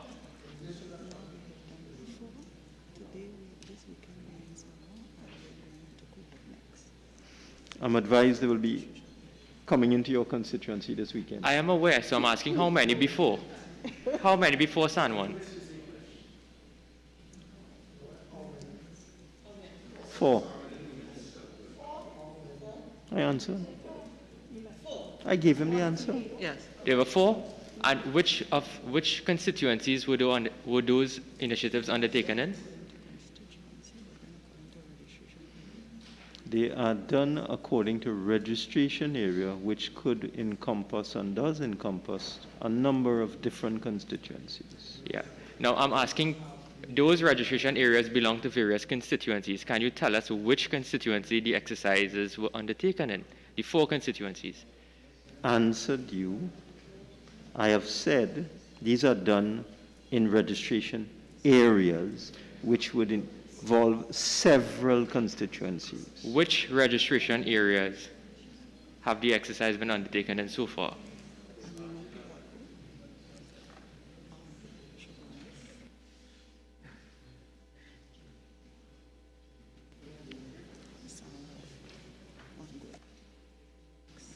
Arima Piaco, San Fernando, Pinal Debe, and what's the fourth one? Chaguanas. And we are now moving into, well, not we, because not me, the EBC is moving into Sawa. Okay, so you did more than 4 then. And what is the criteria? I called 4 and I said we're moving into Sawa And this what is the weekend, as if it's criteria? one. What is the criteria? Minister, calm down, please. What is the criteria? I must be giving bad information. Come down from there, please. Come Bad down from information there. as Come down usual. from there, Minister. Bogus information. Minister, come down. Let's get measured and let's answer questions. Gaslighting the Parliament. It's a simple question. What is the criteria for the EBC selecting these registration areas for the pop-up initiative?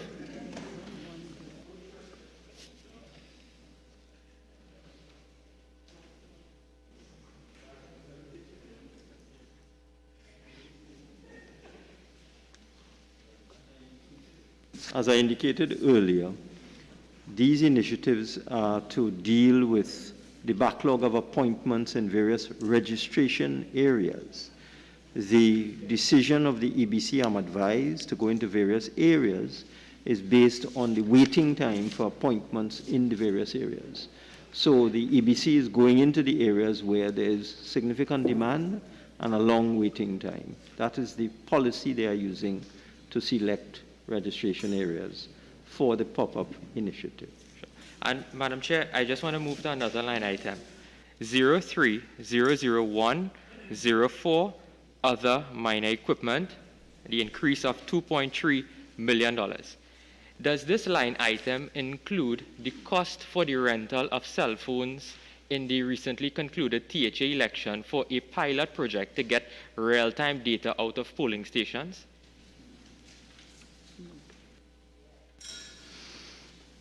No. So no means no. Well, Doesn't mean yes. It means no. Let me ask you something now. This line item, does it cover the cost of rental of cell phones for any other initiative by the EBC?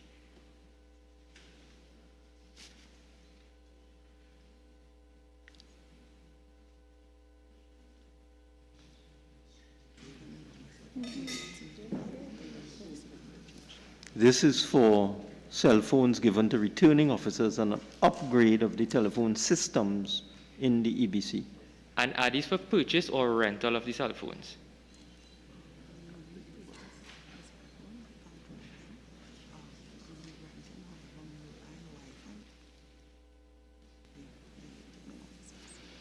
I am not aware that you can rent a cell phone in Trinidad and Tobago. Well, Minister, let me inform So I'm not finished speaking. I'm not aware you can rent a cell phone in Trinidad and Tobago. This is for purchase of cell phones. Okay, well, Minister, just for clarification, Madam Chair, the EBC did in fact indicate through public statement that they rented cell phones in the THA elections.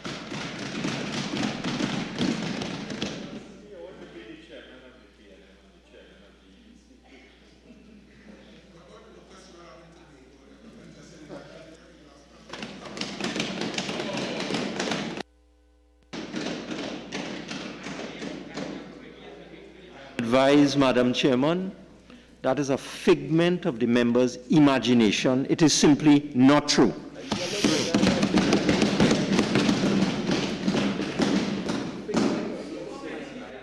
Honorable members, the question is that the 2022 appropriation for Head 08. Colleague. Member for Superior. I thank you, Madam. Sub-item 22, short-term employment, still under EBC. Members, we have a difficulty hearing with the mask. Some members have softer voices, so let's cooperate. Member for Superior, might I ask when you're speaking if you can borrow the mic also from Member for Naparima? That might help. Thank you very much. Yes. I will try. Thanks.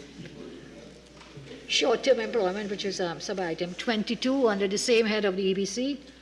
How many persons would be employed on a short-term basis to support that registration exercise and review of training prospects prior to local government elections?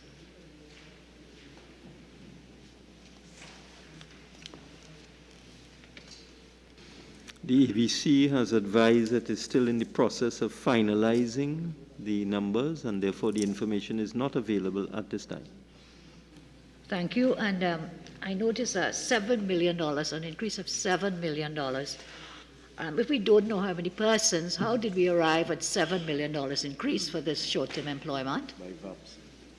Madam Chairman, I take strong objection to the member for Siparia using an answer to a previous question on a previous item and then transposing that answer into this. I did not say, with respect to this matter, I did not say that the numbers were not available. I said it with respect to the previous matter. So please ask on this matter without any embellishment. Short-term employment, sub-item 22. How many persons will be employed on a short-term basis for this exercise? This man could jump over. No, this one.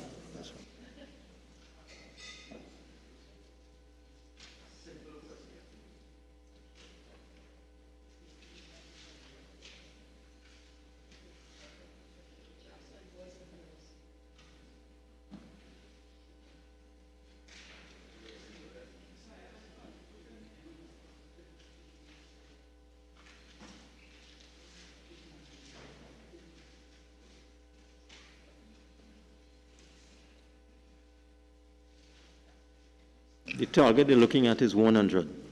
100 persons. So there are two activities being described here.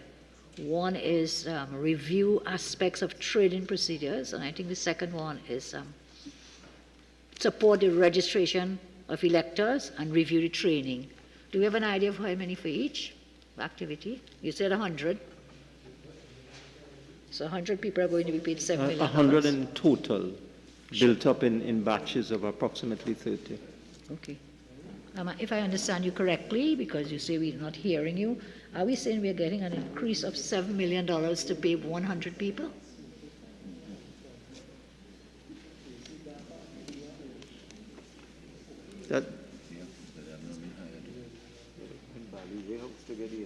I'm told it's approximately 100 people engaged in field work. That's what I'm told.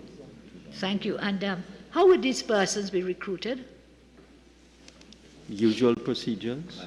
Kindly tell us what that may be, with respect to a specific item. I think you put out advertisements and that kind of thing. $7 million, you know. They have compile an inventory of persons who have the experience, who have done this sort of work before. They have a pool, and they would pull from the pool. It's a pool, but will it be advertised, or will we keeping using the same ones that we always use? Because if we don't advertise, we cannot open up the pool of persons who may have an opportunity to apply and get a job. The thing is that they don't normally advertise. There is quite a large pool of people from which they draw.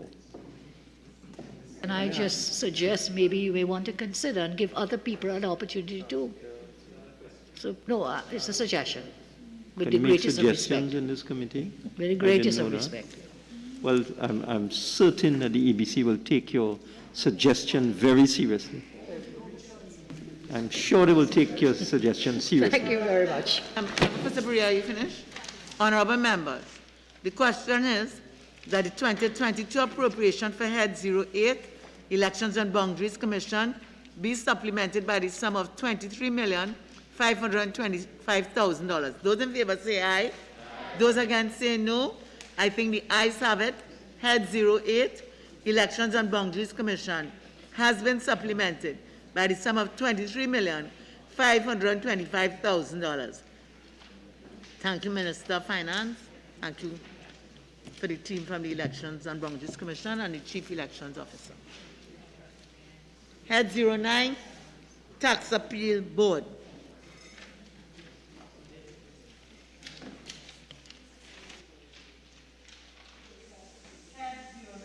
Tax Appeal Board, a supplementation of $1,869,000. I now invite the Attorney General to make a brief opening statement for a maximum of 5 minutes. Thank you, Madam Chairman. It is my constitutional privilege once again to be the conduit for the Tax Appeal Board to the legislature and therefore this standing committee. Madam Chairman, the Tax Appeal Board of Trinidad and Tobago is a superior court of record established by Act of Parliament. It exercises jurisdiction throughout the Republic. As a superior court of record, it provides impartial adjudication and determines the procedure to be followed in a tax appeal and issues practice directions from time to time. The court consists of a chairman as well as normal members, full-time members appointed by the President of the Republic. Such members are appointed based on their knowledge of and experience in law, commerce, finance, industry, accountancy, taxation, or the valuation of property. The court deals with a wide variety of issues on appeal from various administrative bodies in respect of both direct tax, income, corporation, stamp duty, and indirect tax, VAT, as well as anti-dumping appeals and other related matters such as petroleum taxes and appeals pursuant to various pieces of legislation such as the Financial Institutions Act and Tourism Development Act. Thank you. Honorable members, the question is that the 2022 appropriation for Head 09 Tax Appeal Board be supplemented by the sum of $1,869,000. Member for Point of Appeal. Thank you, Madam Chair. Attorney General, you're in sub-item 08, rent lease office accommodation and storage. You're requesting $1.6 million additional. Is it because is it new rental accommodation since for this fiscal year of storage, or is it the same rental accommodation that? Same rental accommodation, but additional monies that are required.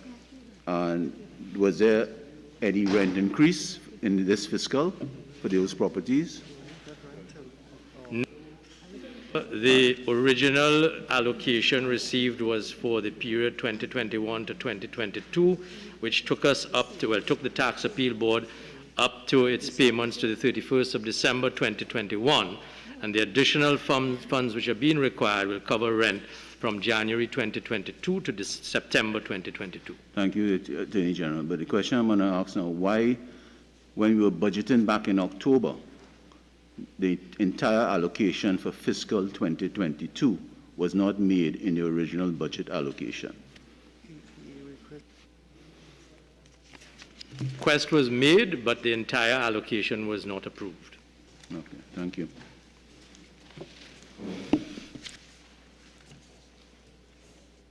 Honorable members, the question is that the 2022 appropriation for Head 09 Tax Appeal Board be supplemented by the sum of $1,869,000. Those in favor say aye.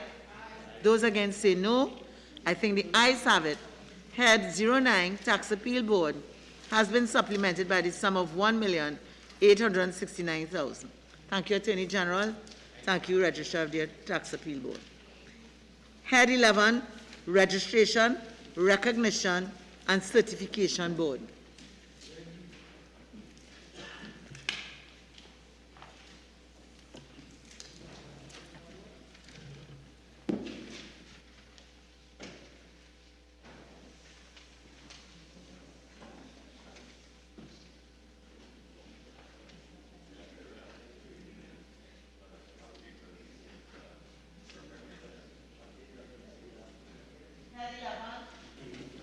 Registration, Recognition, and Certification Board, a supplementation of $2,152,300. I now invite the Minister of Finance to make a brief opening statement. Not exceeded 5 minutes. Certainly be less than 5 minutes. The Recognition, Registration Board, its core function is to certify and register trade unions, to determine bargaining units, to determine who should be the bargaining agent for workers in a particular organization, which trade union should be recognized as the bargaining agent, and so on. Honorable members, the question is that the 2022 appropriation for Head 11, Registration, Recognition, and Certification Board be supplemented by the sum of $2,152,300. Member for Couva South. Thank you very much, Madam Chair. To the Minister. Minister, with respect to 01000101, salaries and cost of living, has there been an increase in the complement of monthly paid staff at the recognition board? The document you gave to me.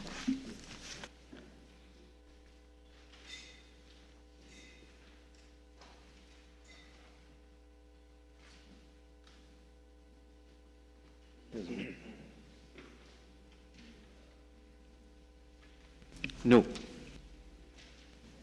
No.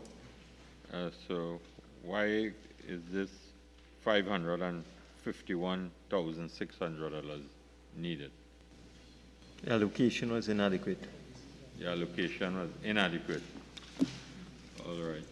That is your under budgeting. Yeah. Minister, with respect to 02000122 short-term employment, could you advise how many short-term employees would be hired with this sum of money?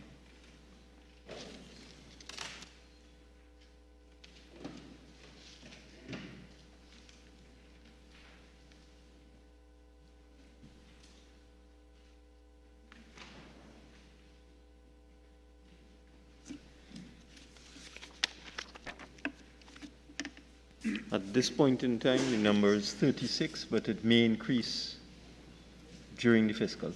And by how much based on your projection? May? I can't give you that information at this time. Right now, I can tell you the number is 36. 36. Very well, Minister. With respect to 02000228, other I'm making an error there. 02000128, other contracted services. Could you advise this meeting what consultancy services will be provided through this sum of money? No, you're falling into the error that I fell into. It's contracted services, not consultancy services. Yes. Could you rephrase your question, please? Certainly I will.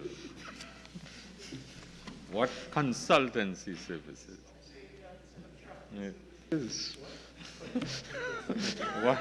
What contracted consultancy services? You're adding and embellishing. Nobody said that. The contracted services are maintenance of the website and services for agency shop orders.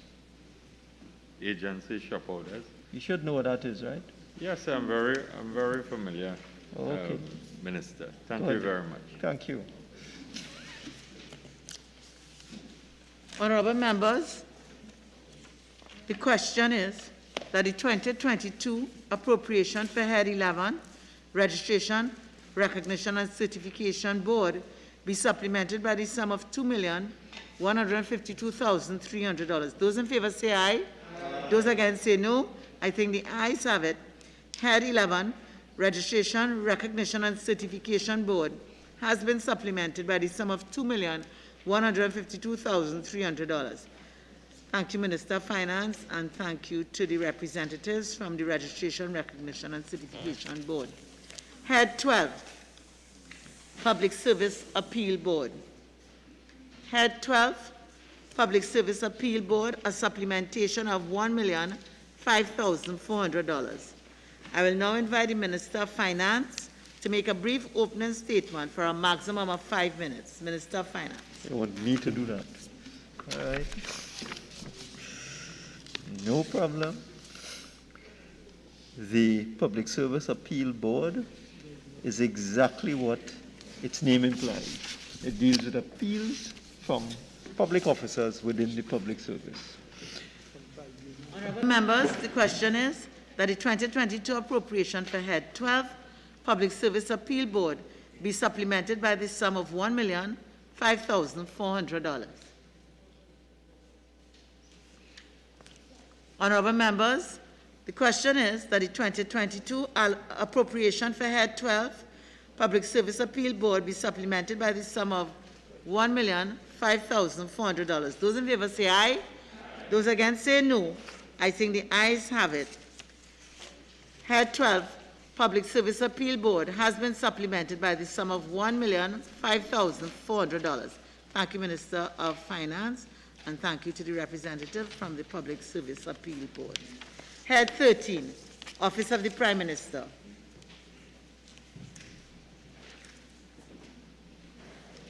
Head 13, Office of the Prime Minister, a supplementation of $59,961,300. I will now invite the Minister in the Office of the Prime Minister to make a brief opening statement for a maximum of 5 minutes. Minister.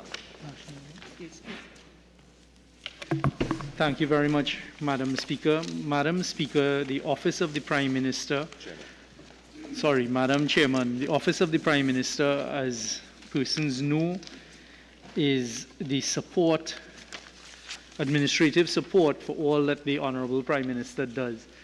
The current structure of the Office of the Prime Minister, in addition to what the Honorable Prime Minister does, his responsibilities, etc., he has appointed 3 ministers in the Office of the Prime Minister. He has 2 divisions, the Gender and Children Affairs Division, along with the National AIDS Coordination Committee, which is Minister Webster Roy, and then the Communications Division, which is Minister De Nobrega.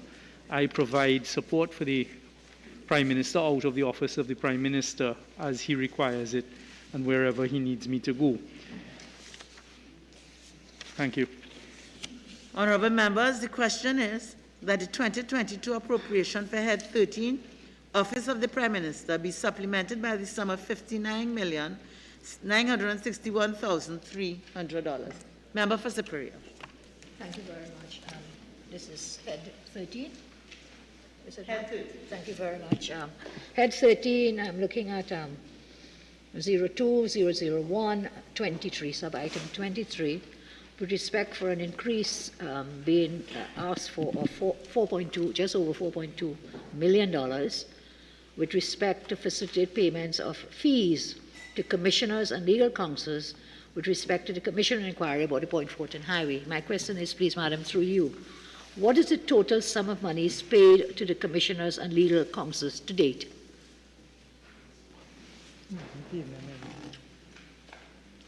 Thank you very much, Madam Chair. Madam Chair, as far as I'm aware, there has not been a payment to date. Thank you. Are there any fees outstanding to the commissioners and councils? None paid, but is there any outstanding? So, Madam Chair, what I am aware is that the fees were recently agreed to. The proposal for the fees, there was some negotiation that took place with respect to a reduction of fees that had been agreed. So I am not certain whether they have now put in their invoices for those fees. Thank you. Who are the legal counsels appointed for this COE? At the time, it was the current Attorney General, who of course has returned this brief. It is Fayed Hussain, is the lead counsel, Vanessa Gopal, Rishi Das. Is any money outstanding to the former legal counsel, Mr. Amor? As I said, the fees were recently negotiated and agreed, so I'm not certain whether they've put in their invoices. That applies to both the commissioners as well as counsel to the commission. Mm-hmm. Thank you very much, Minister. I don't know on this item. No. Okay, looking at the next item, sub-item 65, expenses of cabinet appointed bodies. We are seeking to supplement that item by the sum of $5 million to enable the National Security Council to meet salaries and expenses to September 30 this year. How many persons are to be paid with this additional $5 million? Madam Chair, Member for Superior, you were referring to sub-item 65, not so? Yes. Yes, sir. This is And the expensive $5 million cabinet additional appointed. dollars. So the note, so how did you reach to the National Security Council there? But that's what the explanatory The note note is saying says that? from the Minister of Finance.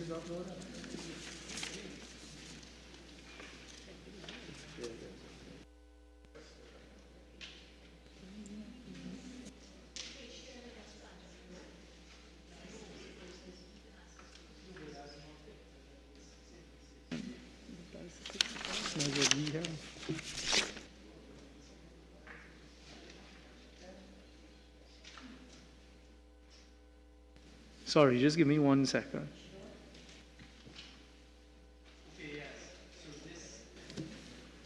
We were provided something different here. Yes, so correct. It is to facilitate payment of salaries and for some of the operational expenses of the National Security Council Secretariat. What was the question, Member Superior? Okay, Sorry. well, I'll put it in two parts, sir, now that you have the right page. An initial provision was for $28.2 million. And now the additional, the supplementation is $5 million. My questions are as follows. One, have any persons, and if so, how many, been paid out of that initial $28.2 million allocated? And then how many persons are proposed to be paid from this additional $5 million? We do have a fully functioning National Security Council Secretariat. I believe the additional sums of money are for some gratuity payments that would have become due during that period of time. For somewhat, I'm sorry, Minister, for somewhat payments? Gratuity. Gratuity. Gratuity. As you know, with contract workers, as they come to the end of the contract, the gratuity payments to be made, as well as for the continued payment of their salaries to the end of the fiscal. Minister, I appreciate your answer, but within this document, whenever the monies are being supplemented and therefore to be allocated, if it's for gratuity, we were so advised. This one just says in this explanatory note for salaries and speaks not at all about gratuity. If I am to take your word, how much of it is for salaries and how much is it for gratuities? Well, I think when they categorize it here as salaries, unfortunately, the salaries would have included that gratuity payment. So can we disaggregate? It doesn't in the rest of the documents, by the way, but can you disaggregate it, please, then, to meet your explanation of salaries, gratuity? We don't have that information here, right? Yes, that can be looked at. Okay, thank you. Moving along, still under this head, and the Gender Affairs Division 002, and I'll turn over to my colleague from Princess down.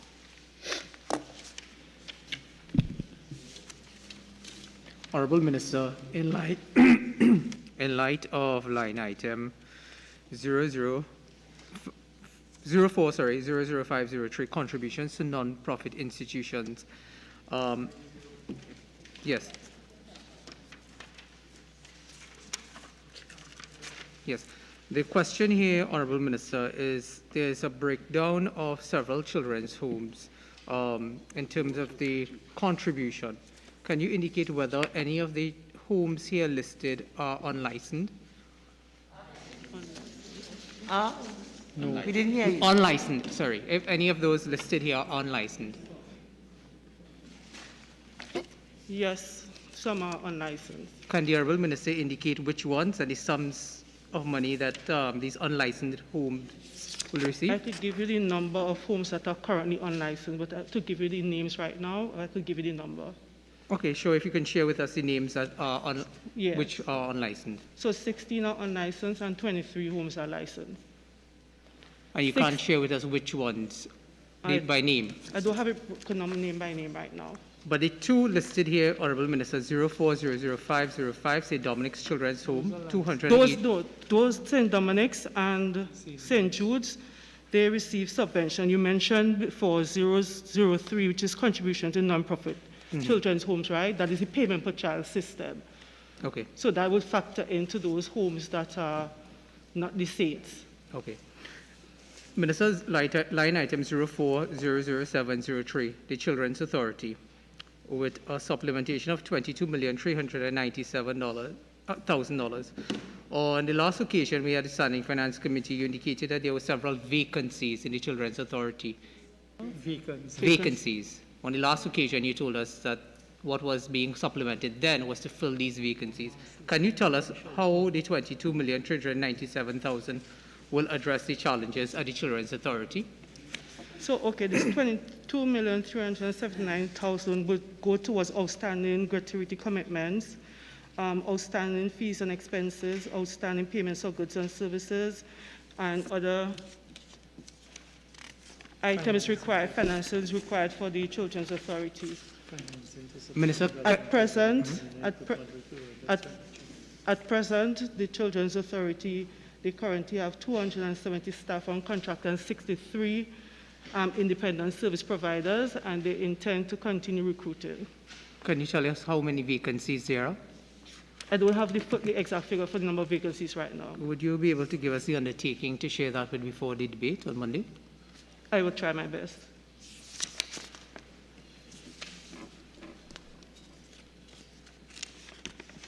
Can I, in the meantime, take member for Oakwood East? I had seen your hand earlier.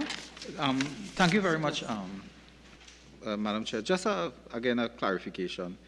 On the matter of 02-00123, Minister, this might just be another typographical error that happens all the time. To facilitate, I'm reading, to facilitate the payment of outstanding fees owed. You have corrected that, I understand. That is not to facilitate the payment of outstanding fees owed, but to facilitate payment of fees to come. Is that correct? Madam Chair, through you, is the member referring to under subhead 02, which I thought we left, and then 02-00123? Fees. Yes. Yes, 23 fees. And what is the question? No, I'm just asking you to indicate whether the document we got to us has a typographical error. It says to facilitate the payment of outstanding fees owed to. And today you have I'm not seeing the word outstanding. Oh, sorry. I'm seeing to facilitate the payment of fees owed from fiscal 2021, and I explained what has happened. I'm on page 10, sir. Column At page 10, where we start head 13, Office of the Prime Minister, those are the fees for commissioners and legal counsel. Okay, I'm now seeing the document. I apologize. We've been handed a whole set of different. No, is this. So, correct. So that, as I said, we have recently negotiated the fees with the commissioners and legal counsel. It should be counsel, not counsels. And I am not certain whether they have sent in their invoices, but this is the sum of money that has been allocated towards the payment of those fees.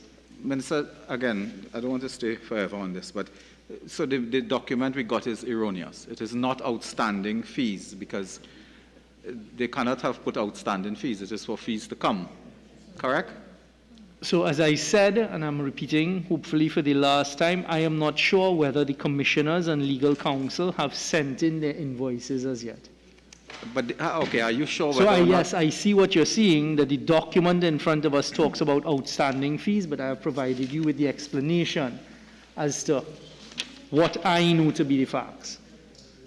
To your knowledge, Minister, has this commission of inquiry begun? The commissioners are working, the legal counsels are... My understanding is yes, they are working. Yeah. So, okay, that's fine.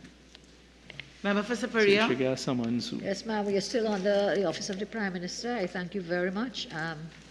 Under sub-item 22, short-term employment, we have been asked to allocate a supplemental sum of $500,000 to pay salaries employed on a short-term basis to September 30, 2022. My question is, what is the total number of persons employed on short-term employment at the division? This will be the same Gender Affairs Division. No, that's not. That's communications. I'm Member, sorry. this I'm is sorry. communication. Under communications, yes. Sorry, thank you.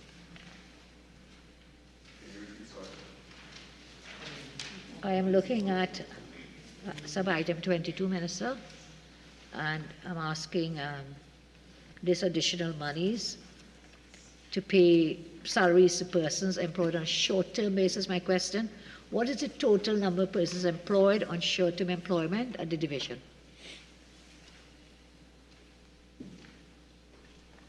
Member, I don't have those numbers in front of me right now.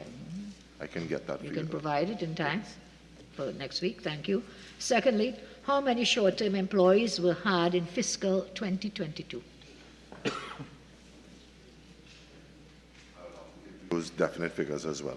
Thank you. Thirdly, what short-term positions were created in fiscal 2022? There were no short-term Likewise. positions created. None in were fiscal created. 22. So what are the existing positions within this short-term positions, and what is its designation for your division? I'm sorry, you leaned back and I didn't hear you clearly. My Okay. apologies. What are the positions within your division with respect to short-term employment? That this So would in cover, you mean? Yes. Yes. So what this will cover is multiple positions within both our communications, government communications department. That would be Corp Comms officers, BOA 1s and 2s. It would also cover positions within our information division, positions such as producers, operators, that sort of people to work in the photography department as well. So my question, are these persons public officers or not? Public These officers. are contracted officers. So this would be contract officers. Contracted. Short term would be contract officers, not public Thank you. officers. And how were they contracted? What process was used? No, this is future. This is to This meet. is projected. Yes. So you were already given 1.3 million to pay short term. So this additional 500,000 is for projected. Yes, additional to the end of the fiscal year. And did I ask already how many persons are projected? You did not. That would be determined. I don't have the number in front of me, but that would have been determined by the head of the Director of Information, the Director of Government Communications, based on their requirements. Then we will need to know to properly prepare for the debate. So if you can check with them, because arrivals at 500,000, you must have a projection. I want to hire 5 people. I want to hire 10 people. We don't just pull a cut out of a bag, as they say. So I'll be grateful if you'll provide that information to pay these people their salaries. And the question is, how were they recruited? Through advertisements, through handpicking, through sole selective? I think that's an important thing, because you're saying this is going forward. These are not for people already in the division on the short term. So you project to hire some more. How many? How? What process, please? And if you can't do it now, we will appreciate that we get the information. Yes, sir. Thank you very much. I'm moving along under the same head, madam, with your permission. Thank you very much. I'm looking at sub-item 28, other contracted services, an additional 300,000, and this is the cost to engage a social media specialist for upskilling a team of officers with respect to the presentation of government's vision and accomplishments. Questions, please, ma'am? Is there a person in mind who will be the social media specialist in this division? Has such a person been contracted? That would be To be done. That And, is to and be what done, process will be used for recruitment? It would be open to the public. There would be a public. Will there be an open advertising tendering process? Yes. What would the qualifications that you think would be needed for this person as a social media specialist? Again, member, I'll have to give you I don't have the JD in front of me, but I can provide that. What is the contract duration proposed to be? This would be for, remember, I believe it is to the end of the fiscal year. Well, the person has not been contracted yet. Madam Chair, if I may What you should assist find. here, because this had come up recently. This is So the same this one is I'm talking item about, 28, different right? To meet the cost of engaging a social media specialist for upskilling the team of officers. So what was determined is that as we move into this world where social media is more and more relevant. The officers who are in post, there's an intention to engage someone to give them social media training, and that is what this is. So as you see, it's contracted services. So it's going to contract persons to give that social media specialist upskilling to the existing officers. Well, I think I did understand that, but I was asking for some further details, which the Minister has said he will try to provide. Moving along, promotions, publicity and printing, item sub 62 sub-item. Promotions, publicity and printing. We've been asked to approve an additional $2.8 million for payment to electronic and print media for various ads with respect to the publication of government's vision and accomplishments. I'll be very pleased if you could tell us what is the vision or what are the accomplishments that you propose. I'm sure you'll see them in the newspapers as they're printed in accordance with this heading. Okay, may I continue, please? Questions? What company did the division approach to make for various ads with respect to publication of your government's accomplishments and vision? So, unlike what may have happened previously with approaching people like Ross Advertising, etc., what we will be doing is going directly to the print media and the television media and contracting directly with them. There's no need for middleman payments here. But hold on, please. But what is payment to the electronic and print media? Yes. It doesn't say payment to the middleman with an uplift for electronic and print media. Then the further question is, the further question will be which electronic and which print and how much per media house? That would be determined by the specifics. As far as we are aware, there's like Newsday, Express, not Sunshine, Why not? Guardian newspaper, Why not? TV6, TTT, CNC3, and the proper media, as I said here, electronic and print media, not the voice and those types of things. Yeah, not kick out PNM. May we have some order, please? Member for Superior, are you through? No, madam. Thank you for the time.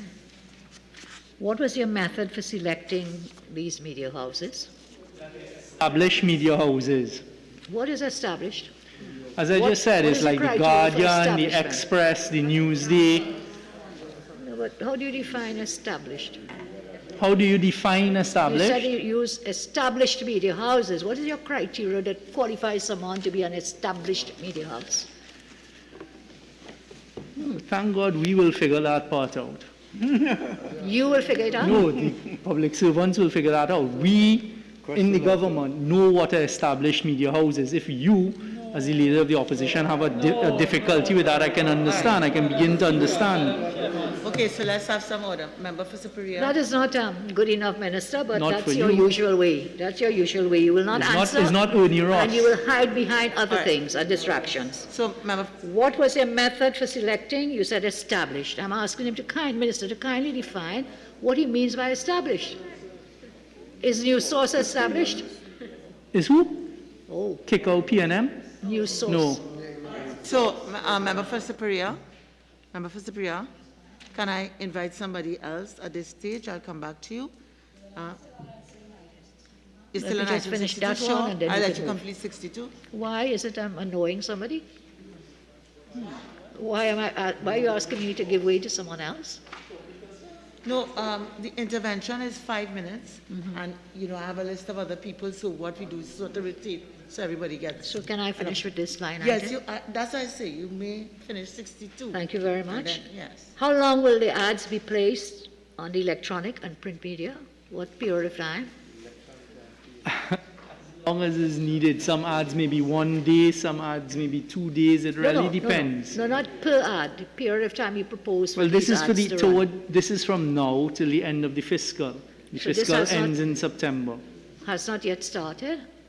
Your vision and your accomplishments, ads? I suggest you read the newspapers and No, watch no, the no, television, ma'am. We have been asked and you will money. see, and you will see the government's vision and the All government. right. So, excuse me, Minister.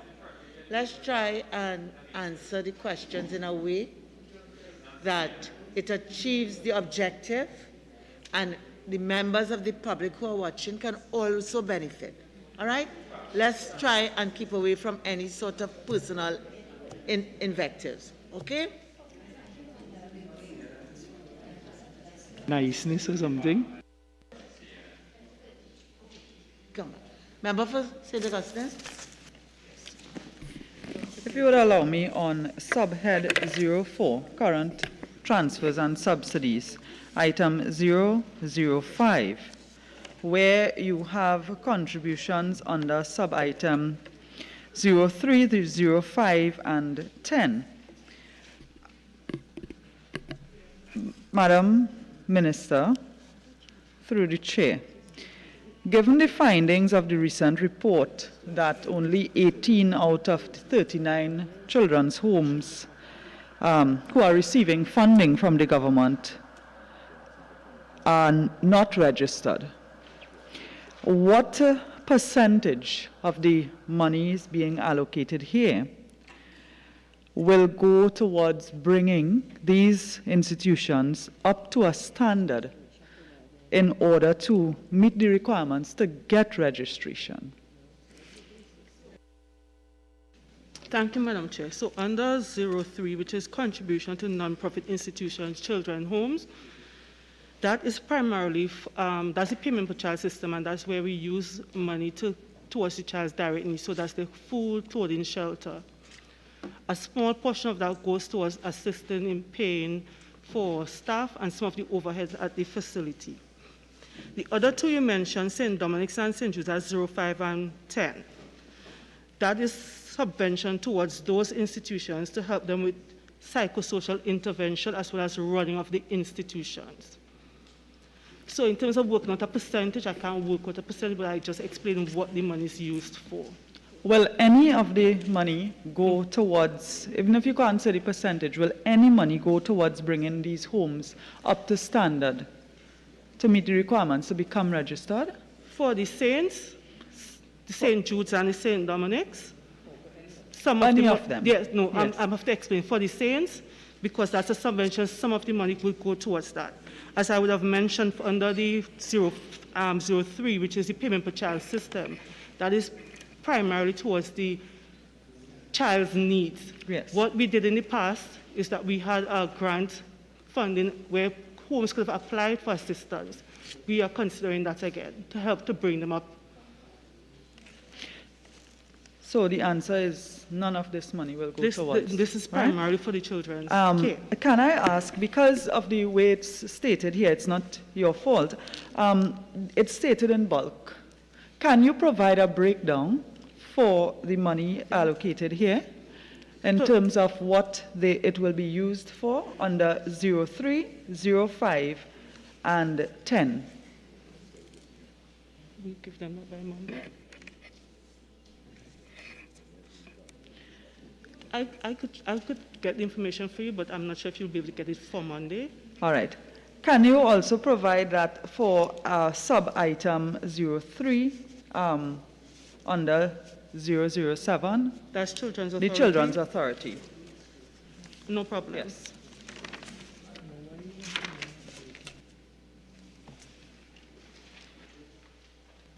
Member Storm? Thank you, Madam Chair. Madam Minister, going back on to line item 03, Children's Authority, can you indicate what specific recommendations from the report would this 22,397,000 impact on? Member for Princess Town, as you're aware, there's a task force that was established to look at the recommendations and for us to have a implementation plan. So we would like to have the task force do its work, but outside of that, the Children's Authority would have already, through the Board of Management, started a restructuring of the organizational processes. So that has started. But we are since coming into the report? That would have started just before the report. However, as I would have just mentioned, we're allowing the task force to do the work in terms of the recommendations and helping us develop that implementation plan. So this money is primarily to cover outstanding matters as I have laid out to you before. So, Minister, by your own comment just now, you are pretty much admitting that the Children's Authority has been understaffed and under-resourced, because you're saying that this is for arrears, and having the Children's Authority operate in that manner where they're constantly in arrears, no wonder they're in the position that they are in today. So pretty much is this an admission that once again we're seeing the understaffing and under-resourcing of the Children's Authority. With that, Madam, I have one additional question, which is, does this cover, or is there any intention by the Children's Authority through your office to have any alternative accommodation for children who are in these homes that are unlicensed and have been identified in the report as havens for rape, abuse, and murder? What's the question? The question is whether or not there is any intention by the Children's Authority through your office to provide alternative accommodation, whether it's through this $22,397,000 or to come, whether or not there's any alternative accommodation that will be provided through the Children's Authority, through your office, for children who are in these homes that have been identified in the report that need to be extracted from that situation. Because the Prime Minister was quoted as saying that they are not shutting down the homes. While we are not saying to shut down the homes, what we are saying is to provide an alternative accommodation until the homes can become licensed. Is there any plan for this? So we approximately 580 children currently in our homes, right? The philosophy of the Children's Authority and philosophy of this government is not to put children in institutions. So one of the things that we are trying to improve is our kinship care, that is identifying suitable family, improving the foster care system, as well as adoption. So it's not the ideal situation to have children placed in institution-like homes, but to get them in loving, stable family settings. That is our philosophy. That is how we work. Member for Moruga Tableland. Yes. Thank you, Madam Chair. Madam Chair, to further what my colleague asked, I understand what the Minister said, that it's not the ideal situation to have the children in homes. But I think for clarity, what we are asking, these are victims that crimes would have already been perpetrated on. Would accommodation be made where they could get counseling and be taken out of the current situation? First of all, if you've read the report does not identify persons and individuals. So what has happened on the receipt of the report, on the receipt of any report, not only the Justice Judith Jones report, but on the receipt of any report of a child being in a position where he or she may be in danger, immediately the responsible people in the authority move in and deal with that situation to extract the child, if they're members of staff or any third party, to deal with those members of staff and third parties and remove them from the situation. So to try and create a narrative or paint a picture or even a suggestion that these children are being left there in harm's way, it is simply not so. Where it says that? What page? Members, we're not debating the report. Can we get on with this? Item 09, sub-item 12. What assistance did the National AIDS Coordinating Committee provide to the Cerberus home using the $500,000? $1,000 that is going towards the Cerberus home is to improve programming of psychosocial intervention for the residents, as well as to pay support staff up to September 2022. Thank you. Madam Chair, if you allow me to go back to item 002, sub-item 16. There is a significant increase in the allocation being asked for of $2.5 million. And I would like some clarity as to what is the total number of persons employed on contract at the division, and also how many contract employees were hired for this fiscal year 2022.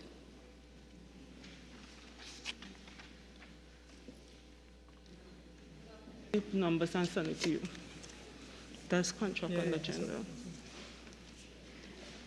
Also, Minister, if you could also, with regards to if there was any new positions created, since we get the information. Well, we intend to create a new position, and that is a meal programs coordinator.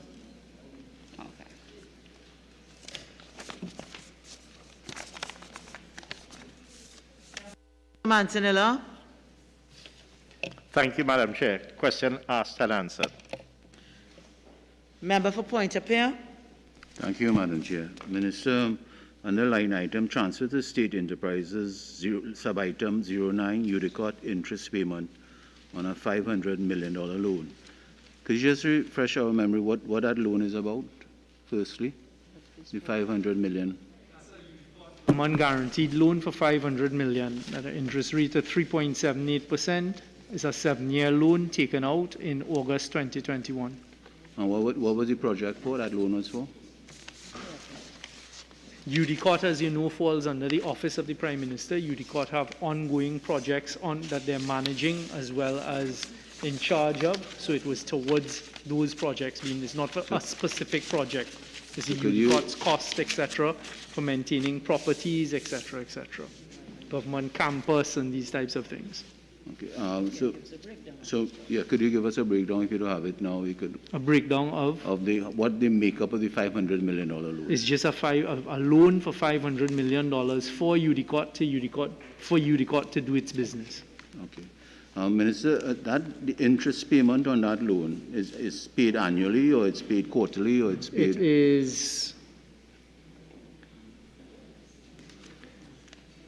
It's. Just give me 1 second. Let me see what they say here. Payments. Monthly payments. Okay. The original budgeted amount was 11 million, Minister, and now you're asking for 5.2 additional. And the question I'm asking is why the total allocation for the budgeted year for 2022 was not taken into account in the original budget in October.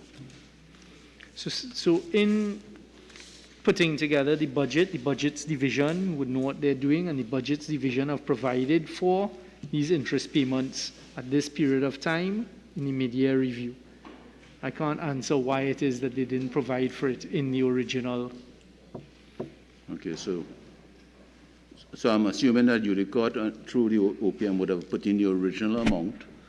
If the loan is total interest payment $60 million, it's just the allocation that was given from the Ministry of Finance was approximately 11 million. That is why you're now asking for a supplementary correct, vote of $5 million. of $5 million. Thank you. Member for Old Bushwest. Member for Barataria San Juan. Thank you very much, Madam Chair. I just want to go back to line item 02000123, fees. Minister, just for clarification, the two commissioners on the Commission of Inquiry, is it that they have a fixed remuneration package? So then how is the government billed through work done by invoices? The way it is they have projected how the Commission of Inquiry will go. So, for example, a startup of investigatory work, then procedural hearings, then public hearings, then production of a report, etc. And what has been done is negotiate with them fees for every step of the way, and for the hearings to cap the amount of fees that can be incurred, etc. What is the cap, Minister? I can't remember that. You undertake to give us that information? I undertake to give consideration, yes. And Minister, I just want to take it to 02000165, expenses of cabinet appointed bodies. You earlier on said that the additional $5 million is required for the payment of gratuity for contract officers. I said that is part of it, as you would see in the explanation, and I'm trying to find it here, as I recall in the, right, is to meet salaries and operational expenses.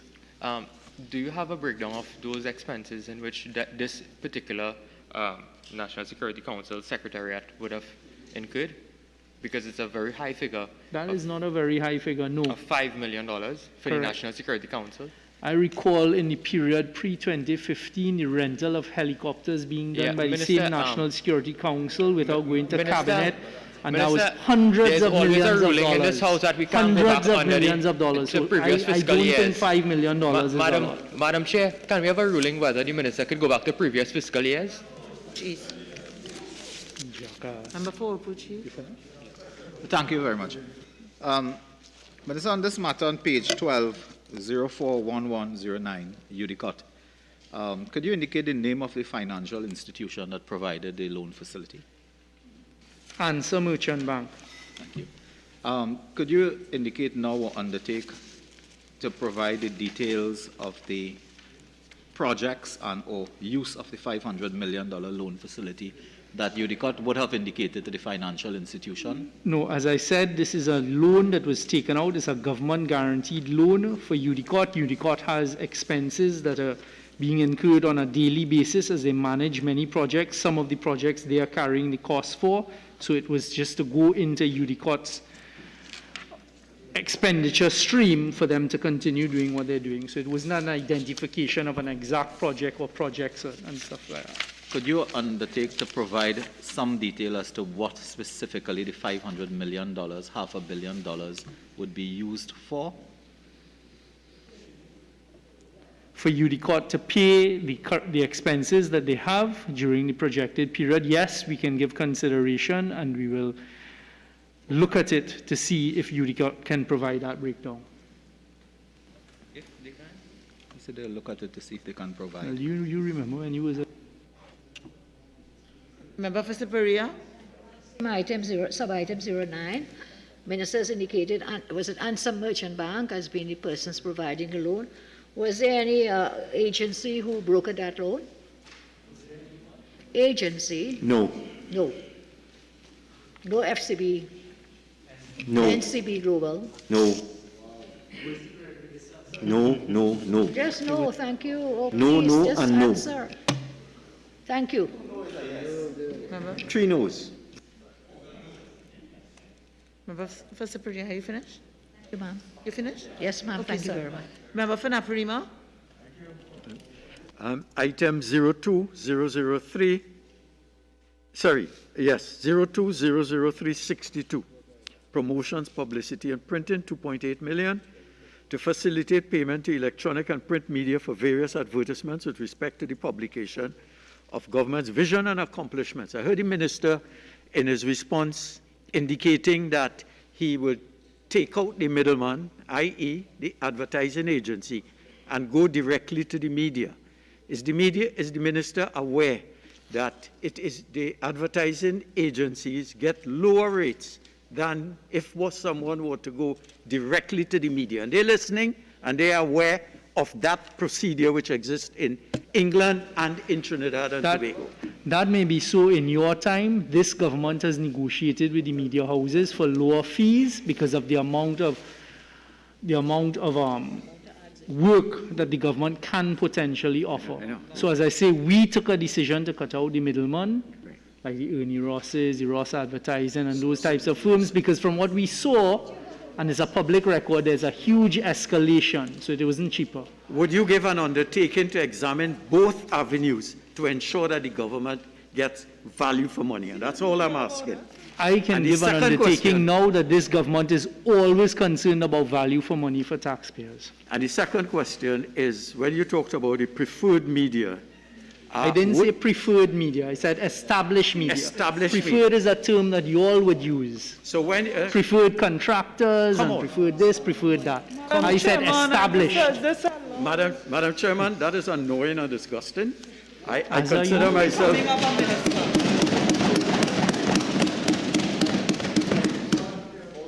He could get away with that with Quest, not with me. So the question is, for established media, would you include media houses like Synergy, like Jagrity, and radio stations like the Radio Tambourine in Tobago to broaden the reservoir of the reach? That will be determined by the communications division as to where they think these things should be best placed. Honorable members. Oh, I'm sorry, member for Princess Town.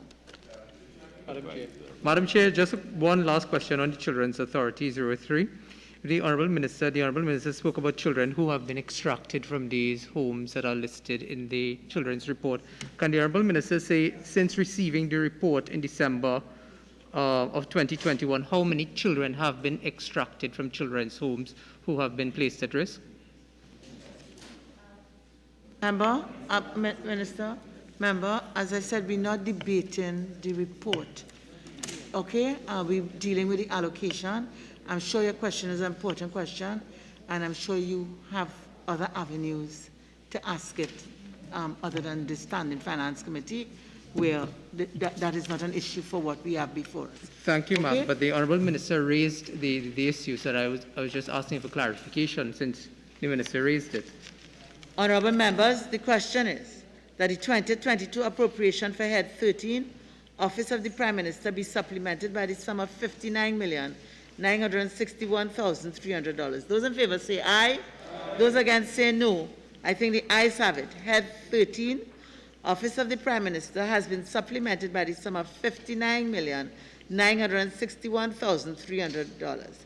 I thank the Minister in the Office of the Prime Minister. I thank the Minister of the two ministers. I thank the PS and your team. Head 15, Tobago House of Assembly.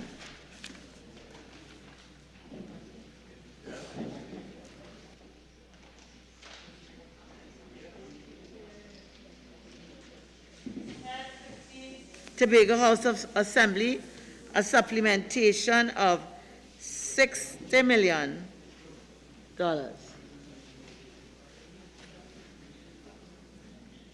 I will now invite the Minister of Finance to make a brief opening statement for a maximum of 5 minutes. Is on what now? What does you want me to talk about? Oh. We are at page 13, head 15. The Tobago House of Assembly is responsible under the Tobago House of Assembly Act for certain matters relating to the administration in Tobago. The question is that the 2022 appropriation for Head 15, Tobago House of Assembly, be supplemented by the sum of $60 million. Member for Couva South. Thank you very much, Madam Chair. In the interest of transparency, could the Minister inform this meeting what does this debt of $27,800,000 to the National Helicopter Services Limited entail?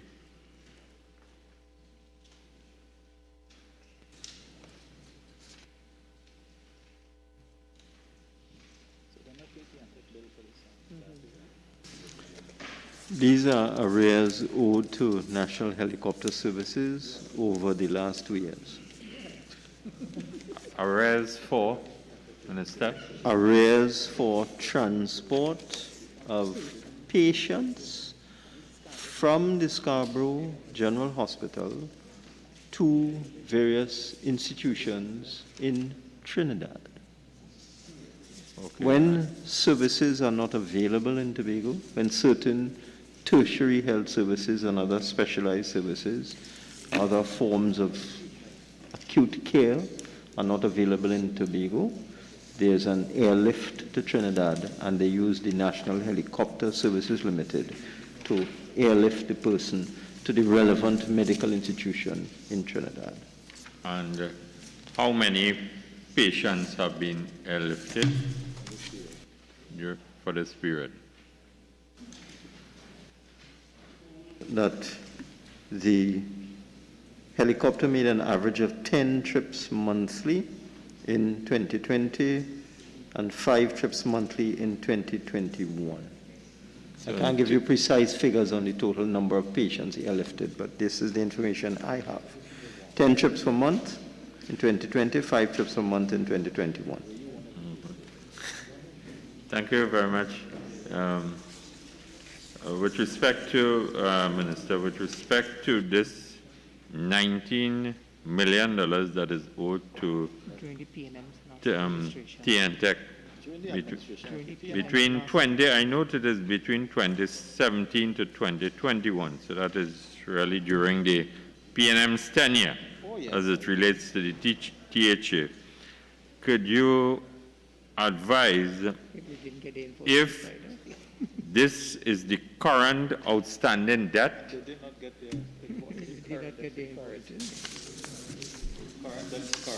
For what?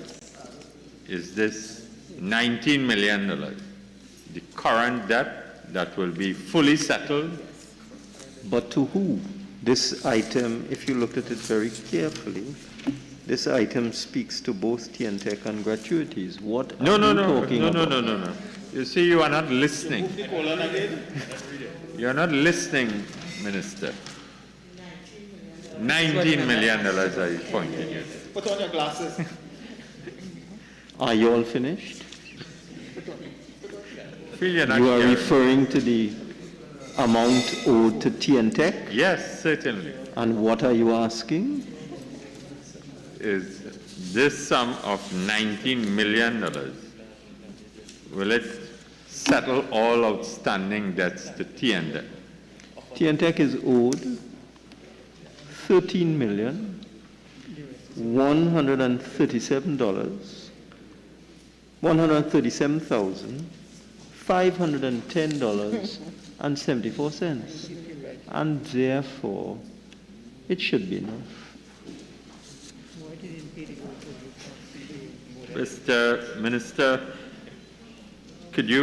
are you in a position to inform this meeting why, or have you inquired why the THA failed to honor its payments to TNTech during this period? I can tell you is that we have decided to make the supplementary allocation to the THA for them to pay arrears to TNTech. This is the purpose of this supplementary appropriation. I can tell you that. But taking into consideration that you are the Minister of Finance and you have oversight over the disbursement of funds and public utilities and so on, it leaves me to wonder about your overall responsibility. But coming back to this issue too, of the $13 million as it $200,000 as it relates to gratuities owed to persons, would you be so kind to inform this meeting how many persons will receive their gratuity benefits from this $13.2 million supplementation? Madam Chairman, I see the member opposite is extemporizing. But the fact of the matter is that when we give the THA its allocation, it's given in a block. The Minister of Finance does not have the level of oversight over expenditure by the THA that the honourable member thinks the minister has. That is not how it works. The money is sent in a block, and the THA is permitted to move money around without the permission of the Minister of Finance. I just want to correct that misinformation you put in the system just now, that the Minister of Finance has the power to interfere with expenditure by the THA. Thank you, Madam Chair. I deliberately pointed the Minister in the direction of not the question of moving around money within the THA, but the question of oversight in terms of having that responsibility for all monies under the government of Trinidad. Madam Chairman, I want to make it crystal clear that information is incorrect. That would be in breach of the Tobago House of Assembly Act. The Tobago House of Assembly gets its money in block, and it works within the Exchequer and Audit Act, and it is entitled to move money around. With respect to gratuities, the number of persons earmarked to be paid gratuities is 400. Thank you very much, Minister. I'm sure that Chairman of the PNM, you failed. as the Minister of Finance, you would be very concerned about whether the THA's accounts were indeed audited under your tenure as the That's Minister a matter of for the Auditor General. Member for Faisalabad. Thank you, Madam Chair. Madam Chair, if I can ask the Minister with regards, I just want to go back to the NHSL expenditure, arrears for $27,800,000. And I know the Minister indicated the average number of patients per month that were transferred from the response of the Minister was the average number of trips. Of trips. Thank you, Madam. Yeah. So can I ask if the Minister can undertake, perhaps not now, but in writing, to give a breakdown for the actual number of trips for the period under review here, 2020, 2021? I believe that question was asked and answered. I said I don't have the information on the actual numbers. The information I have is on the average number of trips per month. If you wish me to get the actual number of people transported on the helicopter for Monday, I'll try my best. Thank you. Thank you, Minister. Finished, Member for Faisalabad?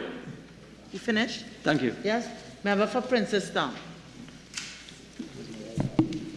Honourable Minister, line item 06. With respect to the same point of TNTech, would the Minister agree that these massive debts that government has to TNTech contributes in a big part to the fact that this company, TNTech, is in the red? Good question. Very well. No. I'll tell you. Honourable members, the question is that the 2022 appropriation for Head 15, Tobago House of Assembly, be supplemented by the sum of $60 million. Those in favour say aye. Those against say no. I think the ayes have it. Head 15, Tobago House of Assembly, has been supplemented by the sum of $60 million.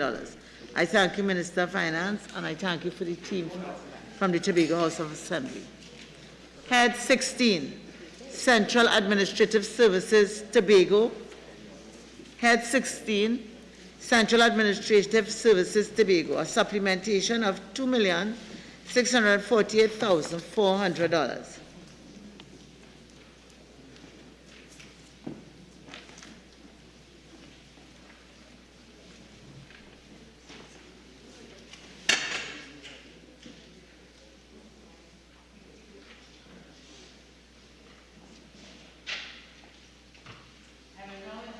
The Minister in the Office of the Prime Minister to make a brief opening statement for a maximum of 5 minutes. Thank you, Madam Chair. The Central Administrative Services Tobago plays a critical role in Tobago in ensuring that the services of the Office of the Prime Minister are delivered on the island and is responsible for supporting all central government agencies in Tobago. Thank you. Honourable members, the question is that the 2022 appropriation for Head 16, Central Administrative Services, Tobago, be supplemented by the sum of $2,648,400.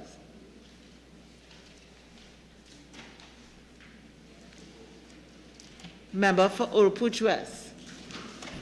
Thank you, Madam. I'm looking at 00740, gratuities to contract officers.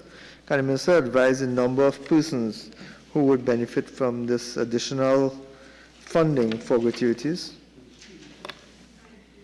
Chair, through you, 12 persons in all.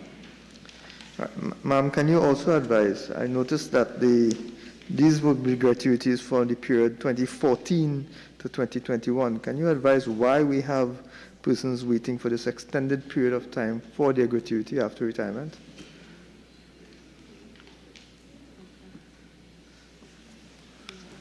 Madam Chair, we pay gratuities according to how we receive the funding to do so. Thank you. I didn't hear that. Can you repeat, please?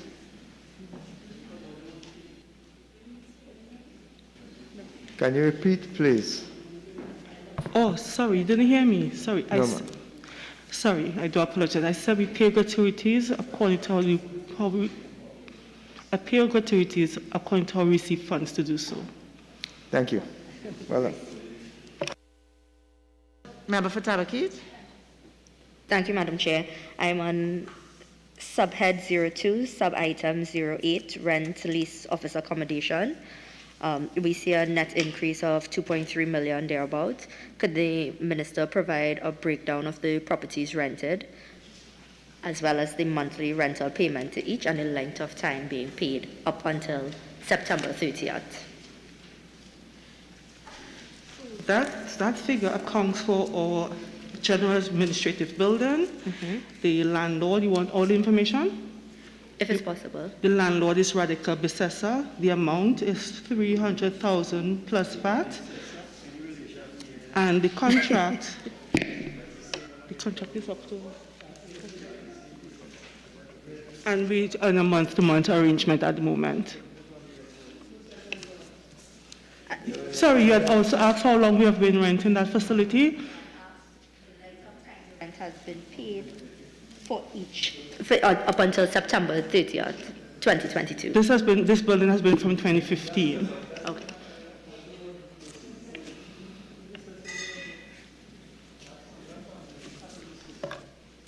Honorable members, the question is that the 2022 appropriation for Head 16, Central Administrative Services, Tobago, be supplemented by the sum of $2,648,400. Those in favor say aye.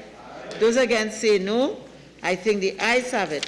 Head 16, Central Administrative Services, Tobago, has been supplemented by the sum of $2,648,400. Thank you, Minister, and I thank you to the team from the Central Administrative Services, Tobago.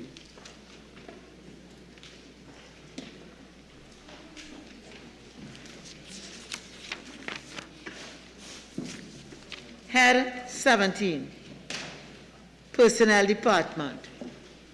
Head 17, Personnel Department, a supplementation of $9,728,000. I now invite the Minister of Public Administration to make a brief opening statement for a maximum of 5 minutes. Minister. Thank you, Madam Chair.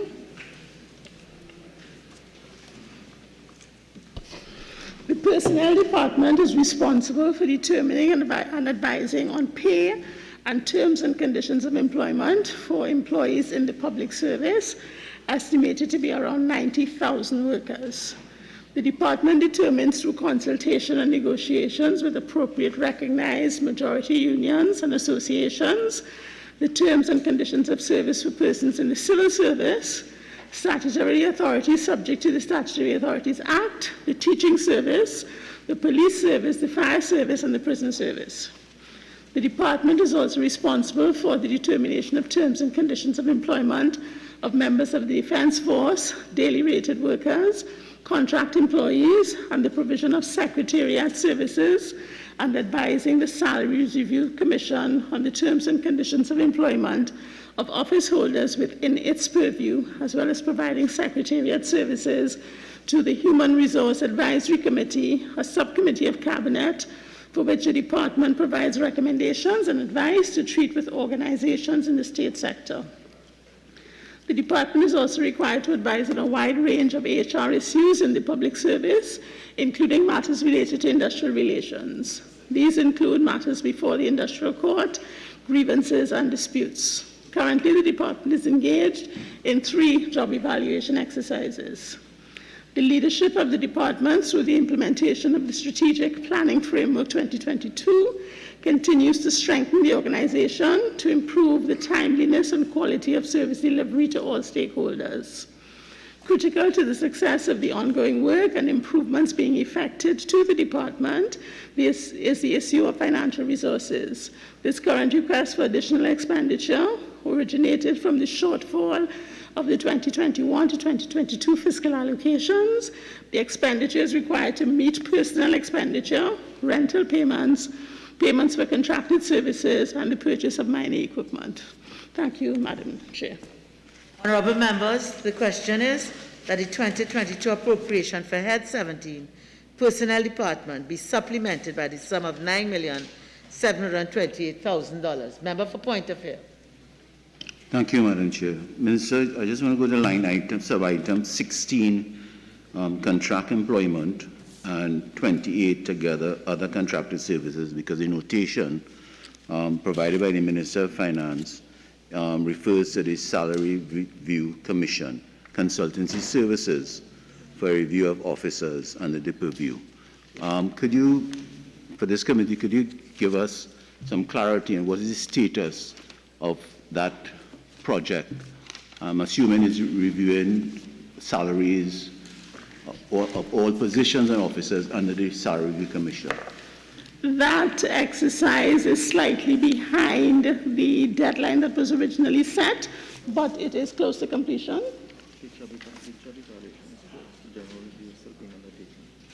The job evaluation is complete. The general review is still ongoing.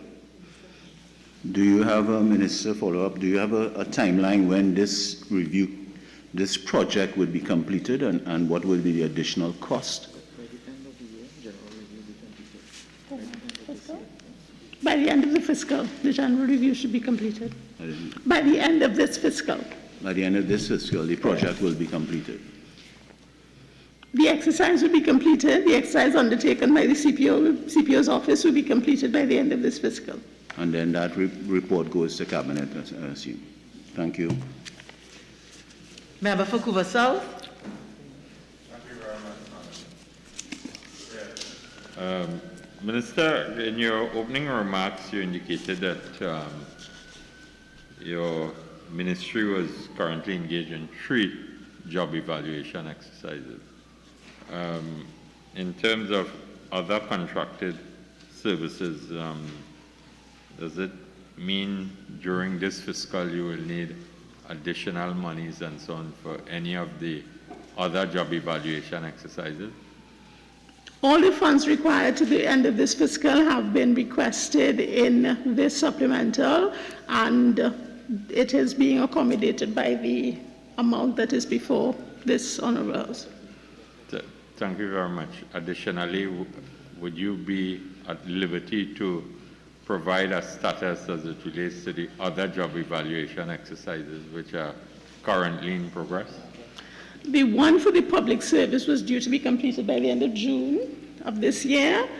It, at the moment, is lagging behind by a month or two, so I'm hoping that by the end of this fiscal, that will be completed as well.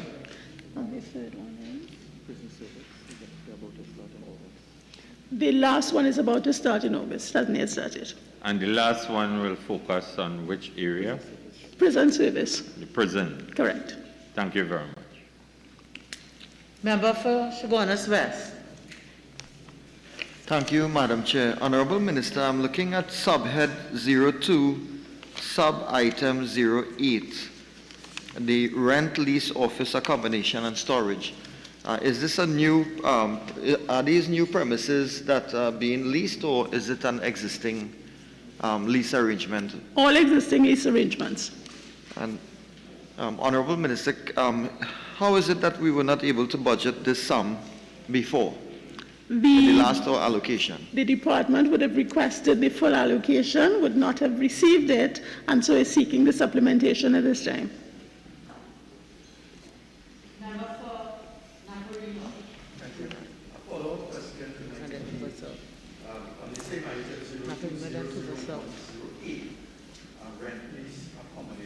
Storage, and you indicated that it was an existing property that was... Properties, it's more than one. Who does your ministry handle the rental, or these rentals, and negotiate these figures, or is it handled externally?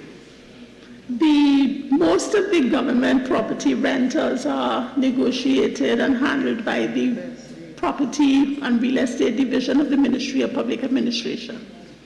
So, are you aware from your position, maybe the Minister of Finance, is there somebody, some unit that is reviewing all these rents to see whether there could be lease rental options or purchasing property, so that we have a sense that we are getting value for money in these areas? All of that is handled. It's coming up every time, and it seems to be just a repeat, you know. We paid that last year, we continue and whatnot, and I'm not getting this sense of any reduction, any negotiation or anything? Okay, so all of that is handled by the aforementioned Property and Real Estate Services Division.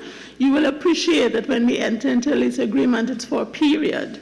So renegotiations will generally have to be deferred until the end of the current lease arrangements. But we are looking at, and we continue to look at, renegotiations, reducing costs, what kind of mix of rental and ownership we should have. Right, so you're saying then, and I'm happy to hear that there are clauses for renegotiation even during the lease if property values drop, for example. I didn't say that. Okay. I said that in the majority of cases, if not all, renegotiations will have to wait until the lease term expires because we enter into a lease agreement for a period. Right. Okay. But to the extent that we can make adjustments, we do. For Faizaban. Thank you, Madam Chair. Madam Chair, if I can take the Minister to page 14 under the development program, 09-005-06A-043, development of the human resource capacity of the personnel department for the expenditure of $500,000. And two questions. How many senior managers are expected to benefit from this program, Minister? And secondly, who will be the provider for this program? Has a provider been identified, and if so, who? In terms of the first question, we are looking at 5 directors and 2 deputy chief personnel officers.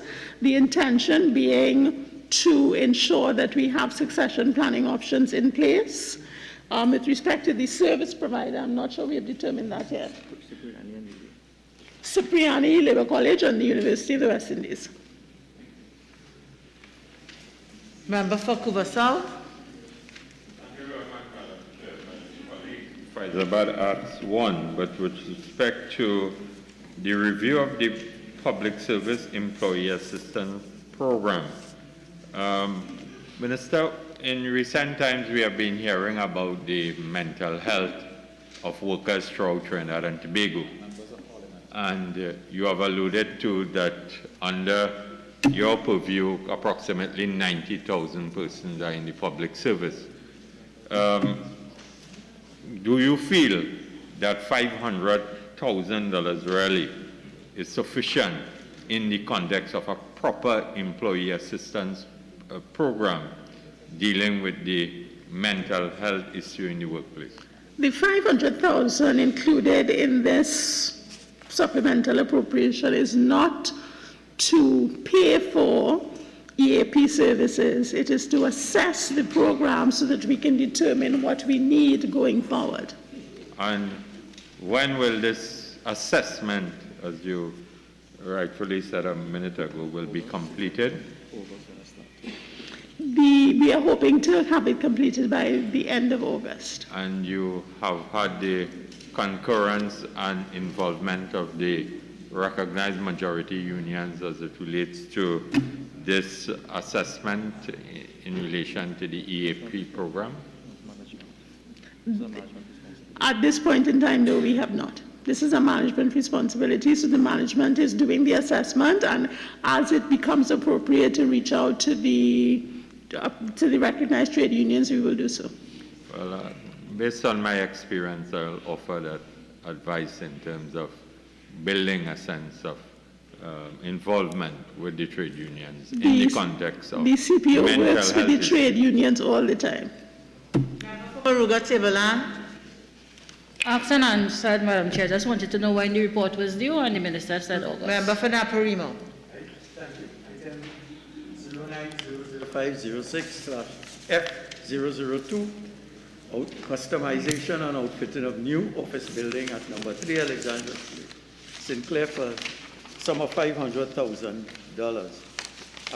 And the explanation is outfitting and furnishing of the 6th floor, the new office located at number 3 Alexandra Place. Is this, could the Minister indicate how many floors remain in that building to be outfitted, or is this the final? This is the last one. This is the last. Could you give us an idea of the square footage involved? The square footage for the building? Yes. No, square footage of the floor. of the 6th floor? Well, the building is 40,000 square feet, so I'm assuming we can estimate 1/6 of that, which would be a little over 600,000 square feet. Okay.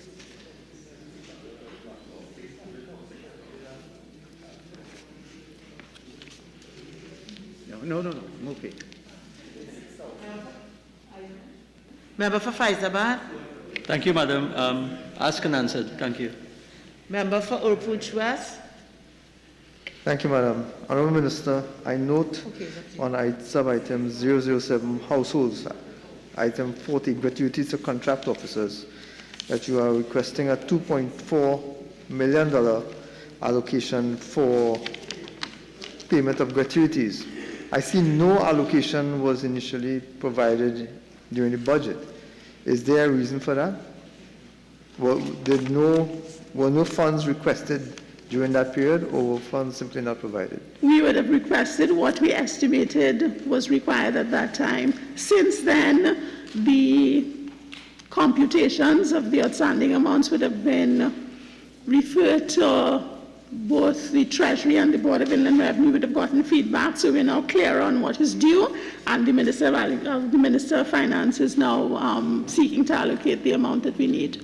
Understood, ma'am, but you would have estimated that some people would have resigned, retired. And as I indicated, we did request the funds, but we did not get what we needed, so which is why we put in a further request at this time. So would this value fulfill all your requirements for gratuity payments? This is what is estimated, yes, between now and the end of the fiscal. Can you then advise me of advise the House of the number of persons that would benefit from this? Approximately 75 persons. 75. Thank you very much. Member for Barataria Stanmore. Madam Chair, I just want to go back to line item 09005, 06F to 002, customization and outfitting of new office building at number 3 Alexander Street, St. Clair, in the sum of $500,000. Minister, can you just confirm this $500,000 is to be spent for the outfitting of one floor? It is, there are 3 items that are to be covered. It is the CCTV cameras installation, access control, and the outfitting of the 6th floor. Can you just give us a breakdown of what works are to be completed in terms of the outfitting and furnishing of this floor? That is not currently available. Not currently available. Can you then tell us what will be the cost alone for the outfitting of the floor? Because you're saying that I don't have that breakdown with me. I have one global, as well as the work to be done in respect of the building. And what about the cameras that you mentioned? Who is the provider of these cameras? That the procurement is still to be done.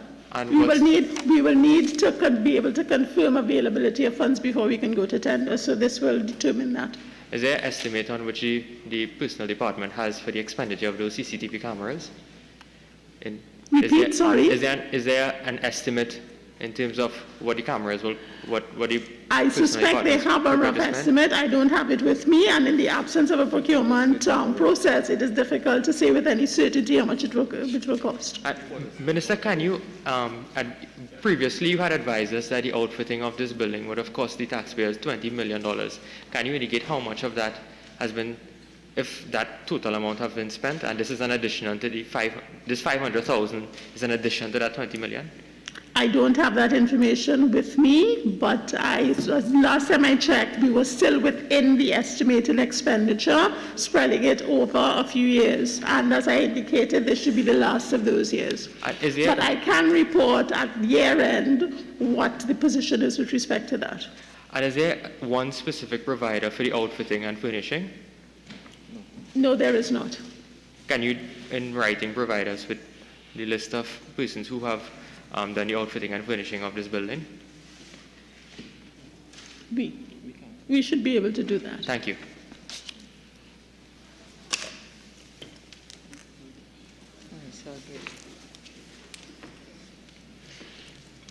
Honourable members, the question is that the 2022 appropriation for Head 17 Personnel Department be supplemented by the sum of $9,728,000. Those in favour say aye.